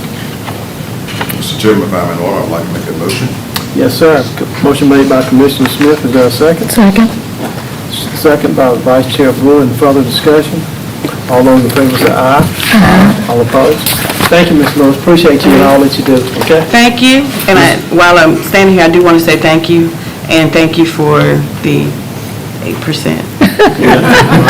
And Ms. Lewis, also you're very welcome. Also let your advisory board know that we appreciate all that you all do. I heard a lot in the community about your advisory board, and I heard a lot about you through them, and they're very commendable of how you work with them, and thank you so much. Mr. Mr. Smith, Chairman, you had may I something? say that to Ms. Lewis, it's good to see a face. I've heard your name many times. I serve on the advisory board at Halifax, at the Hattie Staten Senior Citizens Board, and certainly I hear your name mentioned quite often there. So now I see a face to go with the name. Kind of nice. Thanks again. Okay, moving right along. We're going to hear from our soon-to-be former health director, Mr. Bruce Robertstone. I think he has a report about child fatality prevention team report. Good morning again, sir. Good morning to all of you. Thank you for having me here today. It is time for us to give our monthly report from the Child Fatality Task Force.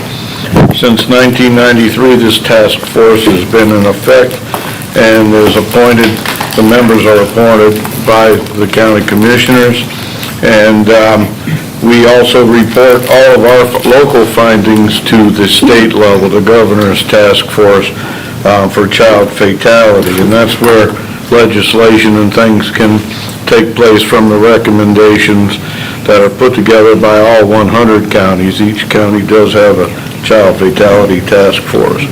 I've had the high honor of also serving on that task force at the state level for the last 3 years.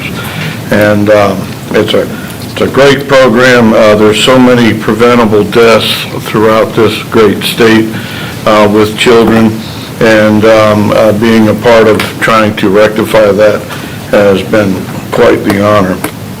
For the year of 2022, we had 19 child deaths reported. So we we evaluate deaths of anyone under the age of 18. 13 of those 19 were determined to be preventable. So our team works together on coming up with processes that can mitigate these deaths, as well as continuing programs that have proven to be rather successful. For example, our baby safe sleep training program, our BEST program, we give out pack and plays to parents, new parents, even caregivers. So if you have a grandchild that you might be caring for, if you take our safe sleep course, you'll be given a pack and play, and we also give out other things such as diapers and things to get you started. But improper sleeping has been the cause of many preventable deaths, and this is just one of the many things that we do to help mitigate that.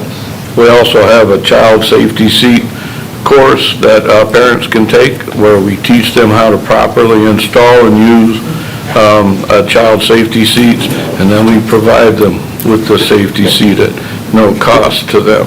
So many deaths do happen with poor sleeping and automobile accidents. We have our Triple P program, which has been extremely successful, and that Triple P is a positive parenting program. The way we work with both parents and children. We have providers. Halifax County oversees 10 different counties in this regard, and we have seen an increase in our outreach by 67%, I believe it was, yes. And so very busy with these things, and that's pretty much it unless you have any questions. I just need to review this with you on an annual basis, so. Okay, appreciate your information and your report, Mr. Roberstone. Any questions or comments from any of the commissioners? I'm like Attorney Ron, I can't halfway see Commissioner Davis behind this. Have to kind of wear that. But how is it getting out to the public information about the training and issuance of the car seats? Our healthcare educators do an incredible job of putting it on our website, putting it on our Facebook. We have quite the network with all the churches throughout the county, different organizations, healthcare providers. We're affiliated with all of them to get this information out. And our favorite tool in this fine county is word of mouth.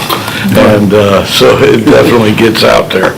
And the reception is incredible. We're looking to get some grant dollars to be able to get more of the pack and plays and car seats. Again, Halifax County does an incredible job in comparison to some others around us in regard to our outreach and the number of pack and plays and car seats that we provide. Okay, thank you, Mr. Roberstone. Any other questions or comments? If not, we need your approval for the accept submission on the annual report. So moved. Motion made by Vice Chair Brewer, is there a second? Second. Second by Commissioner Davis. Any further discussion?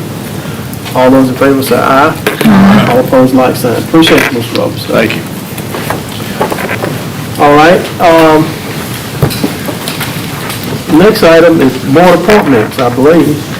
No, that's not right. No, I'm forgetting all about Attorney Rollins over here to my right. It's the Weldon Rural Fire Department contract. Attorney Rollins. Thank you, Mr. Chairman. Good morning. Yes, good morning, Board. This first matter concerning the town of Weldon is to actually create a new contract for rural fire protection in the Weldon Rural Fire District, a contract between the county and the town of Weldon. After we had some discussions, we just talked about Scotland Neck a few weeks ago, maybe last month, and after having some conversation with the folks at the Weldon Fire Department, we learned that the nonprofit organization that we have been contracting with for years is actually not that active any longer. And the town of Weldon actually has, and as part of its local government, a Weldon Fire Department that performs basically those functions at this time. So we talked with the town administrator about changing our fire protection contract in the Weldon Fire District to a contract with the town of Weldon, much as we have now with the town of Scotland Neck. And that's what's attached to your agenda. The terms and conditions are essentially the same, particularly those like we have with the town of Scotland Neck. And the town of Weldon has actually already approved that contract and sent the signed document to me. I think it came in I don't know how it came to me, but Michelle has it. So they are in agreement, and we propose and recommend signing a new contract with the town of Weldon for rural fire protection. And if you have questions, be glad to answer those, but that's attached to your agenda, and we just request that action. Okay, Commissioners, you've heard the information coming from our attorney. What is your pleasure? Move for approval. Motion made by Ms. Johnson. Is there a second? Second. Second by Vice Chair Brewer. Any further discussion? All those in favor say aye. Aye. All opposed? I do want to say this, Attorney Rollins, and to Ms. Denton and the other staff and Michelle. Thank you all for being thinking about this thing and being all over top of this. Anyway, I appreciate it. You and I have had sidebar conversations about it, and I know that how you have dug into this thing. Thank you. Well, we feel very good about working with the town on this going forward, and we've had some conversations we've had with the town of Scotland Neck. They certainly understand the situation, how it needs to work, and we look forward to that, continuing that relationship, actually. Okay, great. All right, next on the agenda is the fire inspections agreement, town of Weldon. Yes, in the recent past, our fire marshal, who is our fire protection inspection person, has been helping the town of Weldon because they no longer have someone on staff who can do their own municipal fire inspections, who's certified to do that. And so we've been assisting in that sort of on an informal basis, and we're asked to help sort of formalize that for the near future. So what we've proposed to you, and is going to their board this evening, is a mutual aid agreement for fire protection and safety inspections. And without getting into too much into the weeds, essentially what we have in this agreement is for when a situation arises and someone comes to the town of Weldon for a required fire inspection, the town will refer them to the fire marshal, the county fire marshal, who will then engage and do the inspection, and then we will charge directly the person requesting that inspection. We'll charge them our county fees for those different inspections. So the town won't, it's not a situation where the town collects a fee and passes it to the county. There'll be a direct payment of that fee for the fire inspection, and the report will go to the town. That will continue until either party decides that they no longer want it to. I think my understanding is, and Dio, help me here if I'm wrong, but my understanding is they are looking to have someone fill that position, but in the interim, this is what this is actually intended for. That being said, that's pretty much it. Both entities work under the state fire code, so we're enforcing and doing the same kind of inspections. It's not as if we have separate ordinances that are different. So it's quite easy and quite fluid for our fire marshal to take on that responsibility and help with that in this interim period.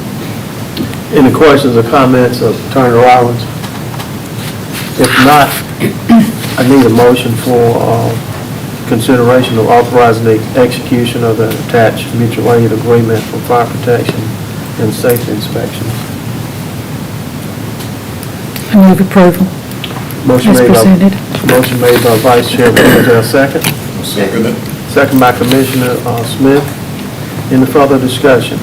All those in favor say aye. Aye. All opposed? Okay. Thank you, Attorney Rollins. And that's about as exciting as I can get for right now. That's real good. Glenn, you excited now too? You may not think so, but you excited. Boring is good in my life. Well, you wear those socks. You know what I'm talking about. Yes, I'll once in a while. You have arrived. Board appointments, that's an inside joke, y'all. I had given him some happy socks not long ago. Okay, board appointments, the first one. Let's see. Madam Clerk, help me out. Mr. William Mueller, is that the first one? Okay, with the Halifax County Council on Aging, received nomination to appoint an individual to replace him, got to hold that open. That's a wonderful guy. He was the recipient of our state award from the governor not long ago. Hate to see him leave it, but we understand. Okay, Halifax County Tourism Development Authority, and we do have the executive director here, Laura Matlin. Hey, Laura. Received nominations to waive the term limit and reappoint Sandra Bryant. So moved. Motion made by Vice Chair Brewer, second by Commissioner Johnson. Any further discussion? All those in favor say aye. Aye. Okay, all opposed? Received nominations to reappoint Jessica Hedgepeth.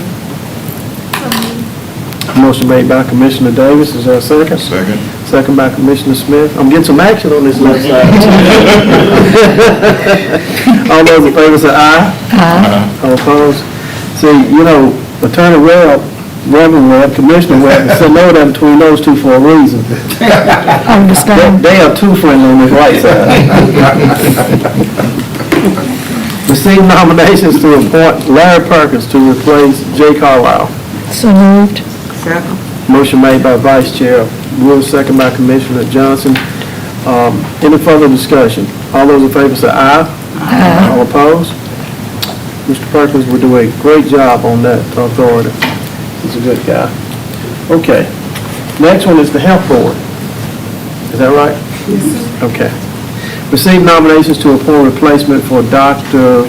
Louis Rodriguez. Okay. I guess we just got to hold that open. It's got to be a doctor too, right? It's not a, okay. Okay. All right, Library Board. Received nominations to appoint Brian Teal to fill the unexpired term of Evelyn Melton. So moved. Motion made by Commissioner Johnson. Is there a second? Second. Second by Commissioner Davis. Any further discussion? All those in favor say aye. Aye. All opposed? Okay, Littleton Board of Adjustment. Received nominations to waive the term limit and reappoint Richard Brown. So moved.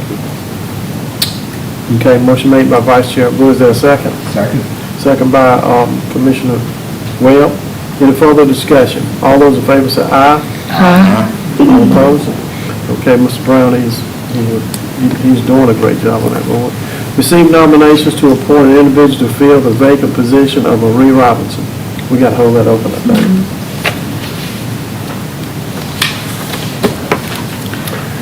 Littleton Planning Board. Received nomination to waive the term limit and reappoint Richard Brown. I'm so moved. Okay, motion made by Commissioner Smith. Is there a second? Second by Commissioner Davis. Any further discussion? All those in favor say aye. Aye. All opposed? Okay. Upper Coastal Plains Workforce Development Board. Received nominations to reappoint Charles McEnany. So moved. Motion made by Vice Chair Brewer. Is there a second? Second. Second by Commissioner Johnson. Any further discussion? All those in favor say aye. Aye. All opposed? Received nominations to replace Crystal Lyons. And that has to do with, I think we rated residents, but mainly it's the job situation, right? Okay. All right. And I think that's specific to that board. Okay. So we'll hold that open.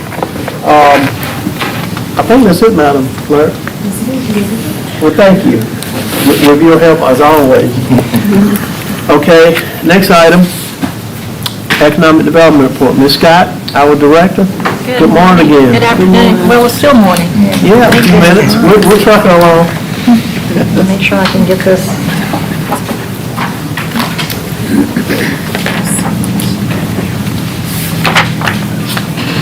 There we go.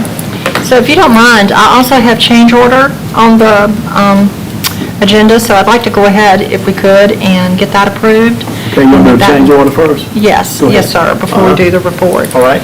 And so what you have before you is the final change order for the sewer line relocation project on behalf of Roseburg Forest Products. You'll recall that we received funding from the state to relocate a sewer line that is owned by the sanitary district to accommodate Roseburg's footprint for their manufacturing facility.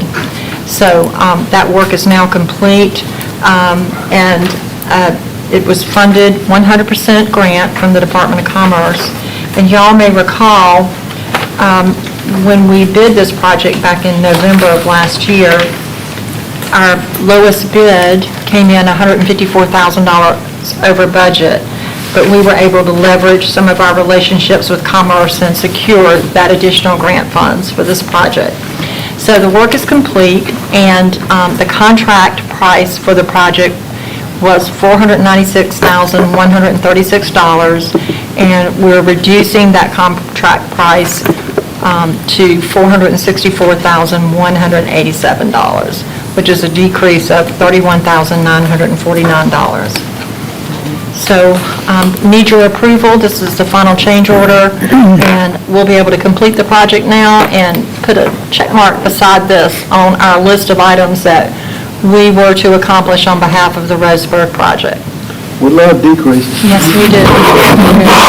And we love it when it's other people's money too, right? That's right. Okay, can I get a motion for that? I move the change order for the sewer line relocation project be approved as presented. Okay, motion made by Vice Chair Brewer, is there a second? Second. Second by Commissioner Johnson. Any further discussion? All those in favor say aye. Aye. All opposed? Okay. So, getting into the economic development report, I want to give you a quick update. We did get updated unemployment information last week. Our unemployment rate now is 5%. That's compared to 5.1% May a year ago. That represents 961 Halifax County citizens that are unemployed currently. There's no new data from what I reported last month on building permits or retail sales. You know, retail sales are behind a couple of months. And being that it's just the 10th of the month, it's hard for the reporting agencies for the city and county to get their building permit reports completed this early. So we'll get you that information next month. But I can say our economy is still very robust. And I had a meeting with a couple of businesses in the area in the last couple of weeks, and they have just been commenting, you know, they're waiting for the shoe to drop. You know, it's just constant good business, you know, good activity, and we just hope that it continues. And this is all over Halifax County, I'm being told. You'll recall that the North Carolina Rural Center was here on June 7th and did their summer road trip, and the focus of their reason for communicating with us and doing these summits and road trips that they're doing is to show the impact of rural counties into our state and looking at population, education, and the economy. And there's so many issues that we face, so many challenges we face, and only collectively can we come up with a solution. So I was really struck by one piece of data that I did glean from that meeting, and that is, if you look at the number of people that live in urban counties and suburban counties, and compared to the number of people in rural counties, we're right there. So there's just as many people living in rural counties as there are other areas of the state. So the urban and suburban seem to have a stronger voice at times, and we need to learn how to use our voice to get more for our rural areas. And, you know, that's a picture of Patrick Woody. He's the president of the North Carolina Rural Center. He and I have worked together for 25 years, and just great to have him here in Halifax County. I did participate in an economic summit that was held in Pitt County. The chairperson of the Pitt County Board of Commissioners wanted their economic developer to bring together the counties surrounding Pitt County, which is a total of 29 counties. I served on a panel. The discussion was looking at common economic development opportunities and challenges. And so one of the really good ideas that came out of this summit, which I wasn't expecting a lot, but it turned out to be pretty good, was that Eastern North Carolina really doesn't have a brand. You know, if you look at the Piedmont area of the state, and, you know, people know Eastern North Carolina, but only because of Outer Banks or the waterways or those types of assets and amenities, which are important, in tourism and other. But we have universities, we have very major industry, pharmaceutical companies. We have so much that we've got to work a little bit harder and more collaborative to build a brand. So I hope we see that in the coming months. And last week, I did a 2-day training course on workforce development strategies. If I look at the biggest challenge I face day to day in my job is my company's telling me that we're having labor shortage and they can't get employees. And now we're getting complaints. And this is common when there's growth in your community and you have new industry of new companies stealing employees from the existing companies, and I'm hearing more and more complaints to that regard. But there are new strategies for workforce development that I don't see us implementing on a great scale in this county, and that was one of the things that I felt very confident in doing this training course and the results that I got from the International Economic Development Council, is that there are some new ways to look at workforce development.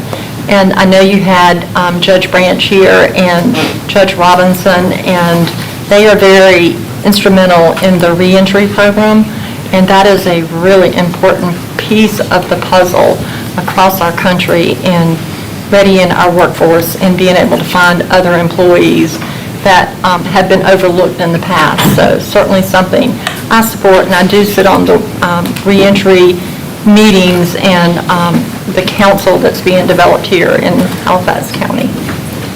Sorry. Southeast Regional Commission, you may have heard of that. I'm sure you've heard of the Appalachian Regional Commission. And so for many, many, many years, the Appalachian Regional Commission was created and provided funding to those counties that were in the western part of the state and the western part of Virginia and multiple state areas. And so after many years, the Southeast Crescent Regional Commission now exists. It's now funded, and it has an identity and a fund with their first funding opportunity being offered now for infrastructure development. But there's only $20 million for 7 states, so our infill sewer line for $6 million probably wouldn't get funded because it's too big. But this is a start and another pool from which we can draw from for infrastructure development. Just to update you on some of our projects, our Heaton project, you remember Project Heat, which is Heaton Construction. They are building, they're working on their site prep for their new facility. They were able to get zero interest financing for their building from Runnick Electric as a part of a resource that we recommended to them to pursue. The county gave them a temporary easement for a laydown area at the site entrance to help them in their construction, and it will help us too by having a cleared area here. So that project is moving along well. And on the Premier Boulevard extension, you see the Toyota of Runnick Rapids. They had a groundbreaking recently, $2 million investment. That's going to be a major high visibility project from Interstate 95 for sure. I had a client visit, the first one with the new director at Halifax Electric. His name is Tucker Lemley. He's the general manager now. He replaced Charles Gary, who many of you may know. But this solar panel manufacturing company from China visited, and he and I worked together to host the client visit. Major project, major jobs, and company is interested in, this was for the infield industrial site, we now call the US 301 industrial site. I've already given you a Roseburg project update for most purposes, and only thing, couple of road improvements that Keith Eason mentioned to be finalized, and then some natural gas route to work out for serving Roseburg that we're working on as well. Linderholtz is continuing its planned growth. They have been permitted for a new log line and some mill improvements worth about $10 million, so they're continuing to invest in our county. Mahara River Forest Products, they're another company that's continued to grow here in Halifax County. They've been pursuing an expansion here in Virginia, and the Weldon Board of Adjustment approved a variance of a setback line for a new building that they need to add to their site, and this will help pave the way for them to select us for this project. And then we're continuing our conversations with the company that's looking at West Point. They're moving forward pretty rapidly right now, so next meeting I will have something to report to you with some significant progress I anticipate.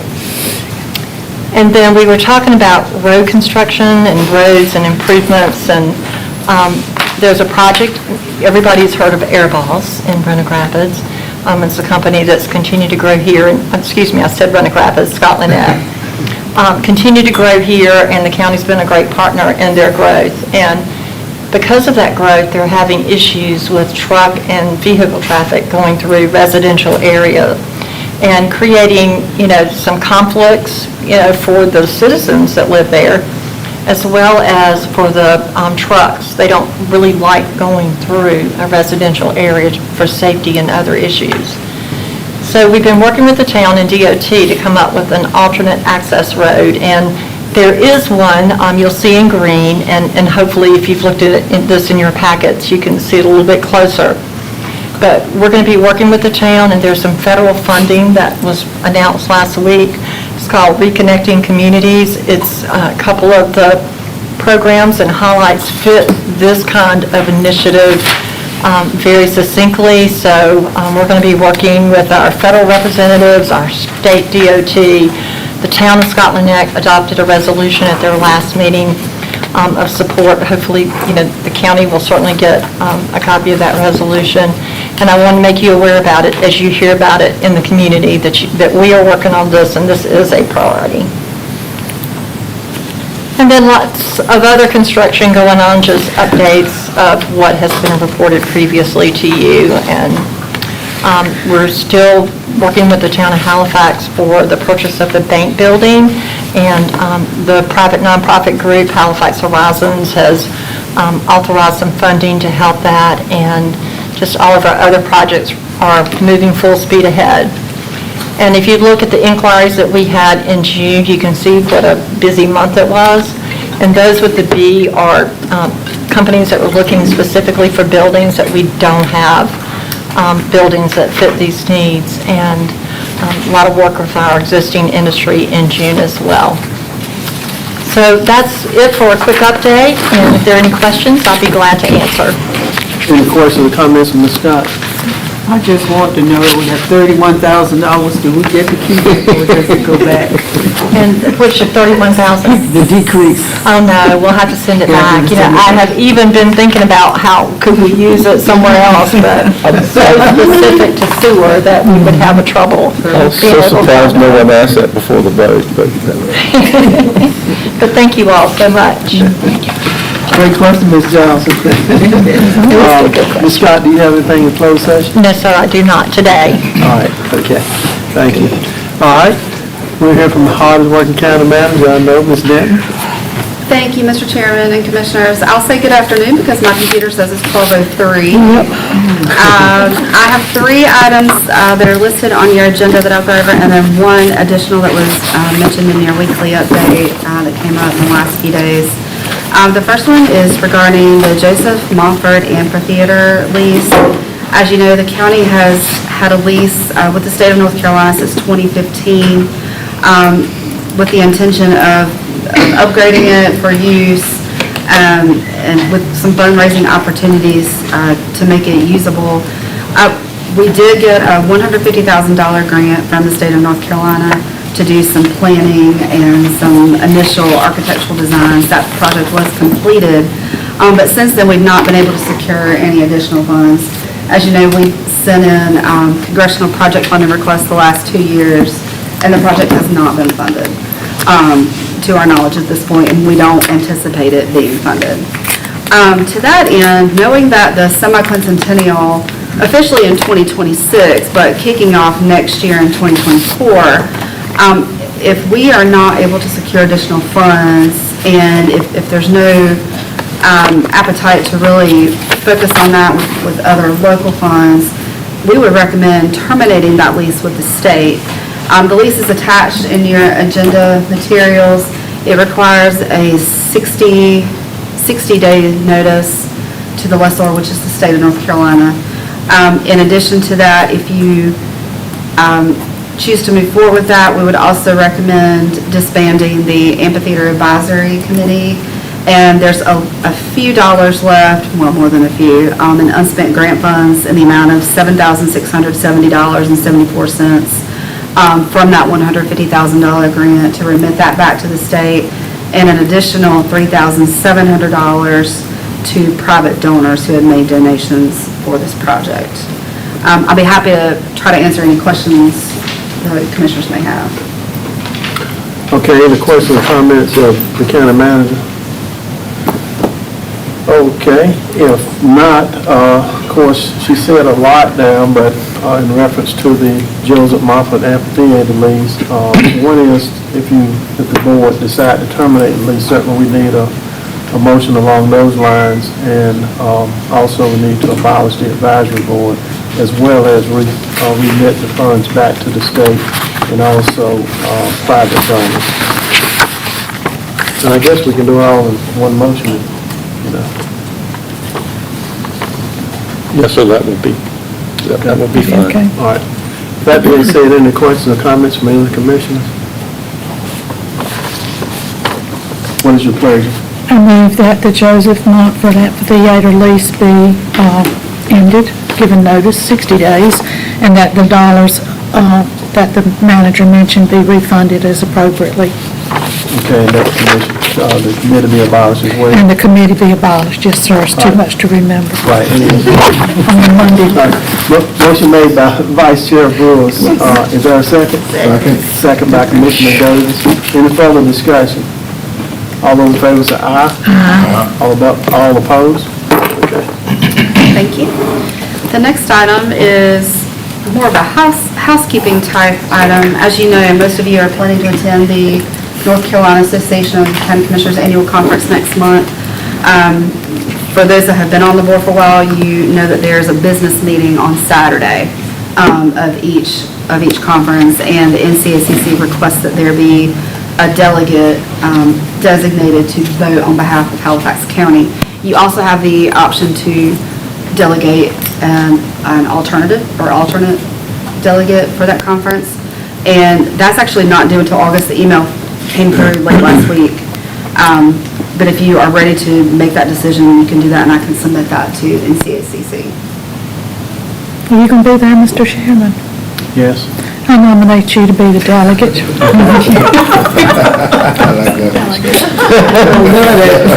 Well, everybody doesn't stay until Saturday sometimes, I've noticed. Okay.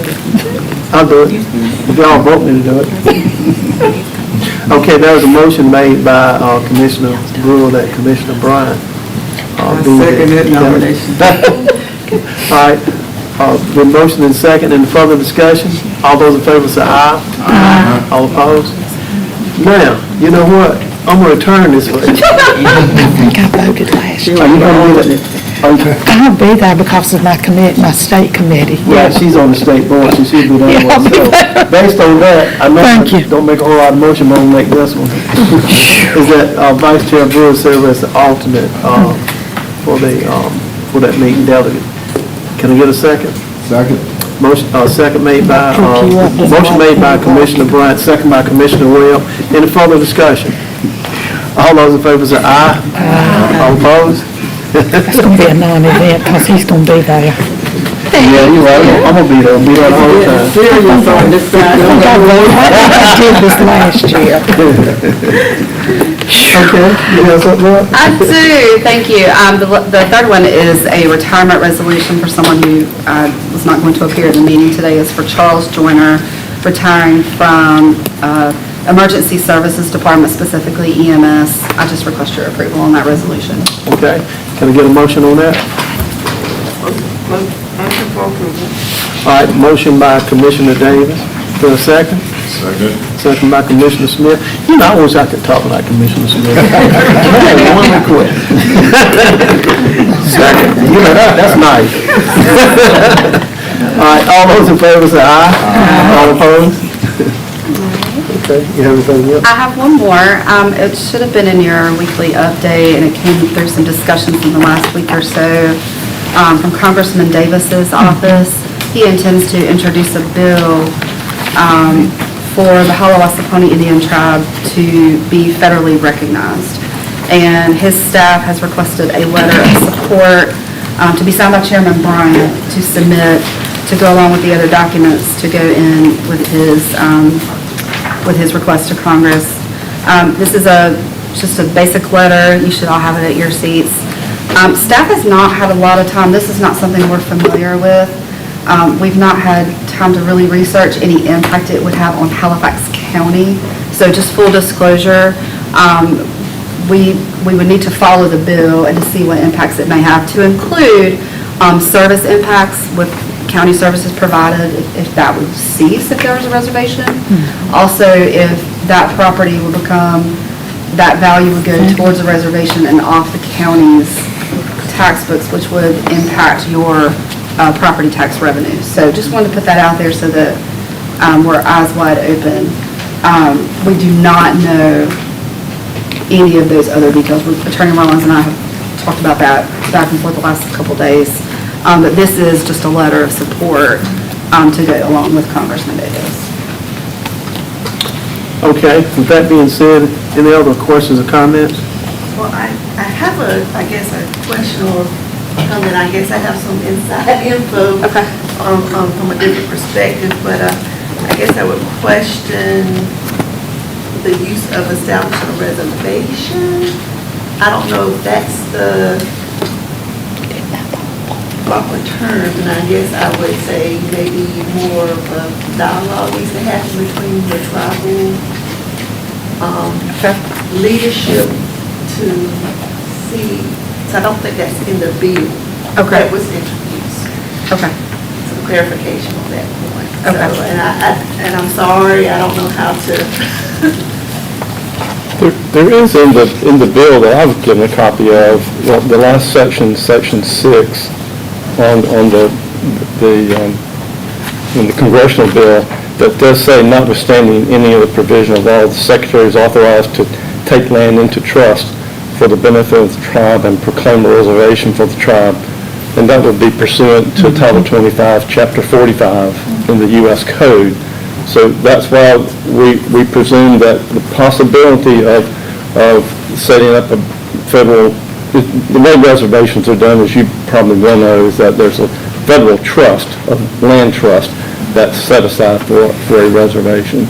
And it does incorporate that as something that would be authorized. Now, whether that is in the plan, I can't say, because we just aren't that familiar with what the actual plans are, but this bill certainly would allow for that.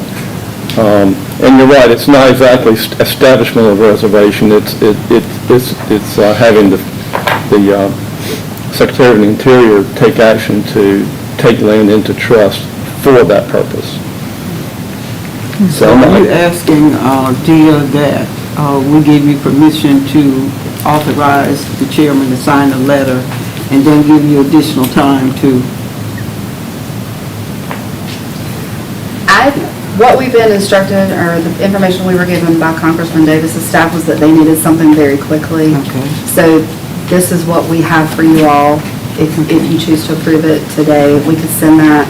And then what we would do on our end is certainly follow the bill and monitor it and see what other details that we're just not familiar with at this point, what that would include.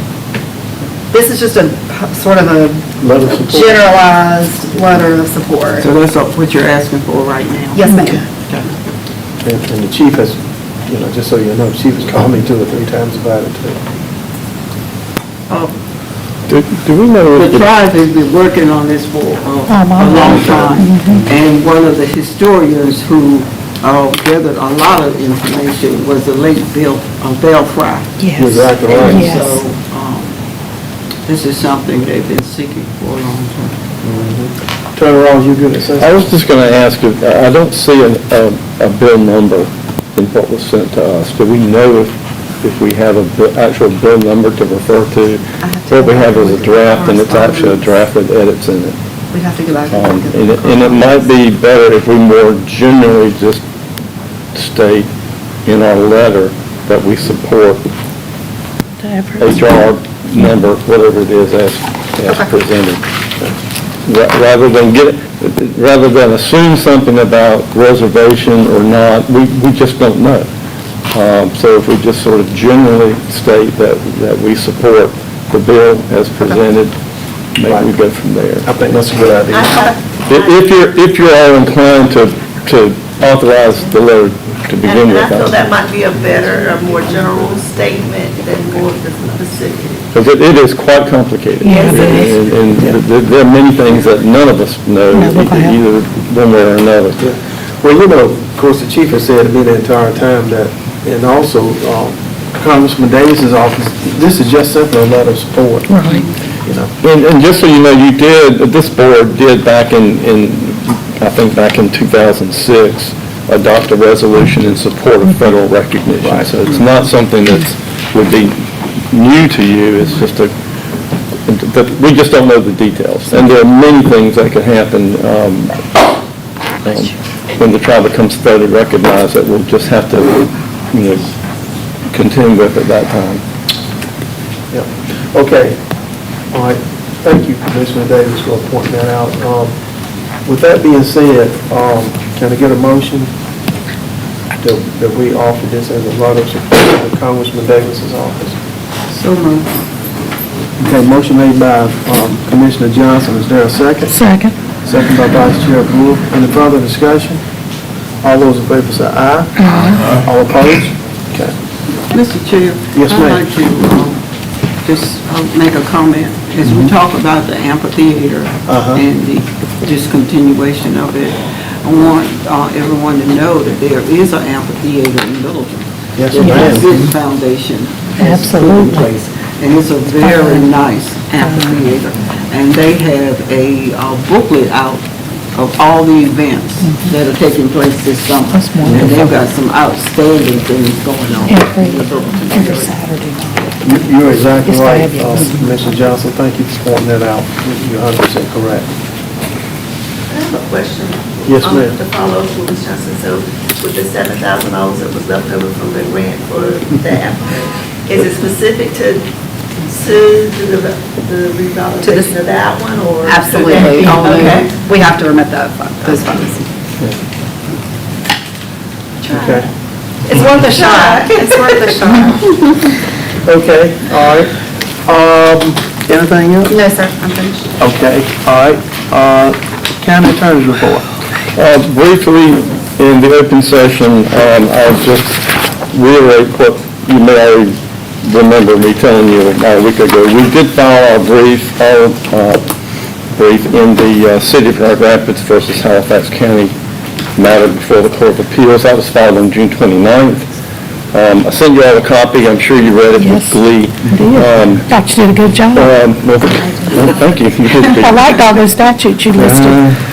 The city does have 15 days to file a reply brief if they want to. That would timeframe would end sometime on the first of next week, and I haven't heard from the city attorney whether they intend to file a reply brief, but that then puts this matter on the court's schedule for some kind of schedule for oral argument, and I don't know when that would be. I heard leading into something else at the county attorney's conference this past week, I did hear someone say that the Court of Appeals is running on about a 6 to 9 month time frame. So if that holds true, my goodness, then we're going to be into next spring before we have oral argument. But we'll see. But in any case, all the filings are fairly close to being done. And alluding to the county attorney's conference, I went to that this past week, Thursday, Friday, and Saturday. I really appreciate the commissioners making that available for me to do. It had been a while that we'd all been together because of COVID restrictions. We've been meeting by Zoom, and it was a really good conference. I met some new attorneys. We have a new attorney in Warren County, Shaquila Richardson, Young attorney, but very, very outgoing, and I'm looking forward to working with her. And we have a new attorney in Nash County as well, whose name I can't remember. But we did, it's good to connect with people, particularly when they're nearby, but it's also good to connect to those who've been around for years and wonder why they're still hanging around, with all the young attorneys who are around. And I'll bring county manager up to what we learned with that, and as needed, we'll let you know as well. I have a couple matters in closed session when you get to that part, and we can take a little bit of time with that if we can. Okay, all right. At this time, we're going to move to item 9, which is other business. I think our deputy county manager has something to say, or... Mary has an item as well. Okay, all right, Ms. Duncan, we'll hear from you first then. I'm going to insert A down one first.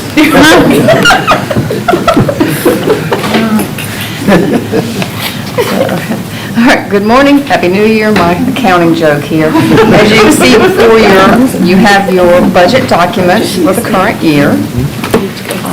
That was something that...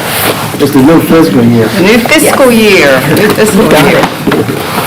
So that is the adopted budget broken out by all of the categories, departments, all the fee schedules, the ordinance, the letter, It's everything right there in your hands. If anybody asks you a question, you can now answer it. So, well, I come today to request the appropriation of $187,473.05 as a transfer from the general fund to the emergency telephone system. This is a 5-year reconciliation of the two funds. The new board members here, I'm not aware, we submit an annual report to the wireless board in Raleigh, and they are famous for going through and disallowing everything that we spend. So Henry's here to help me when you have any specific questions, because I only know the top level. But it's gotten really good in the last couple of years. Like last year, they only threw out $3,400. But back in 18 and 19, they were throwing out $33,000, $66,000. And these are things that it helps our telecommunicators. But if it doesn't attach to receiving a phone call, they have a tendency to disallow it. So, and they had sent us a letter stating that with the June 30, this is 22's report, so they want us to reconcile back to June 30 of 22. So this $187,000 will get us to that point. The new report's due on September 1st for 23, and that's something that Henry, April, and Sonora have been working on. So we will get that in fairly quickly. So like I said, what I have are two budget amendments here. One is from the general fund to appropriate the fund balance and transfer it to emergency telephone system, and then the other one is to receive the funds and book it as a revenue to 113, which will then close into their fund balance. So what questions can I ask of you guys?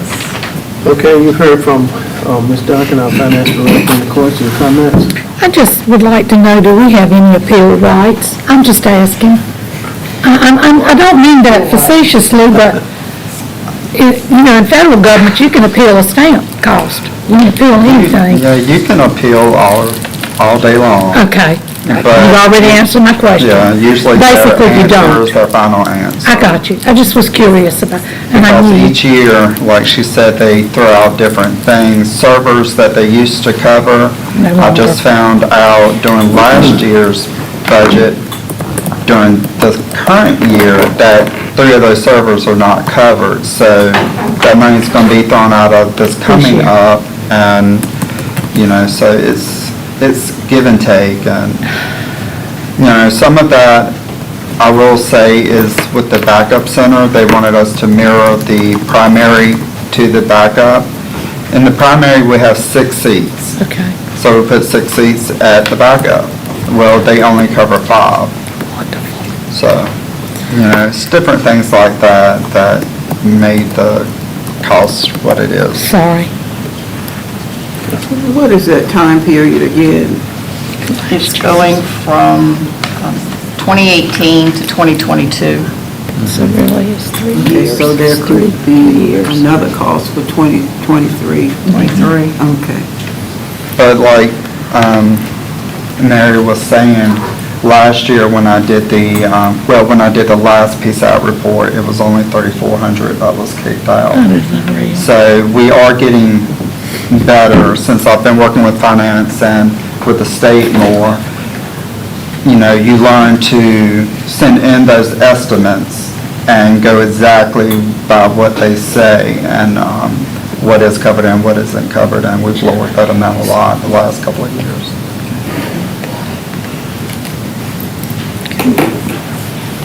Okay, any other questions or comments?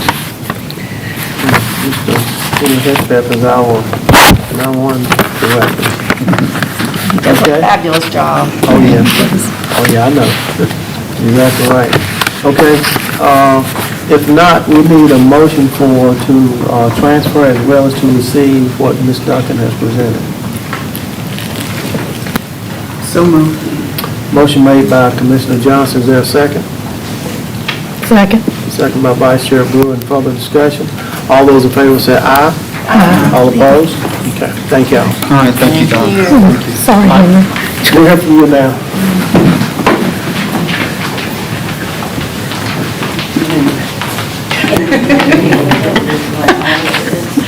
Good afternoon, Commissioners. I won't be before you long. If you guys remember, Dante Evans, who is the founder and owner of Remove LLC, came to do a presentation in January, I believe, about offering transportation services within Halifax County. And so I spoke with him last week, and he is pursuing some other partnerships with other entities throughout the state that will serve eastern North Carolina. One is Access East, and I believe they're located out of Greenville. So I spoke with him last week, and he's just seeking a letter of support from the Board of Commissioners signed by Chairman Bryant in support of this because he would serve Halifax County in transportation. So, And he also spoke with me too. Okay. I move that we submit a letter of support for Mr. Evans. Okay, motion made by Vice Chair Brewer, and further discussion. Can I get a second? Second. Second by Commissioner Webb. Now in the further discussion. All those in favor say aye. Aye. All opposed? Okay, thank you. thank you. All right, any other business? If not, we need a motion to go in closed session to do closed session minutes, and I know Attorney Wallace has got one or two matters. I do. One matter is to preserve the attorney-client privilege, the other is to discuss some current pending litigation. Beyond that, I don't think we have anything for economic development. I do think we have some board minutes to approve. Right. So for those reasons. All right, so based on that, can we get a motion to go in closed session for what he just mentioned? So moved. Motion by Vice Chair Brewer, is there a second? Second. Second by Commissioner Webb. Any further discussion? All those in favor say aye. Aye. All opposed?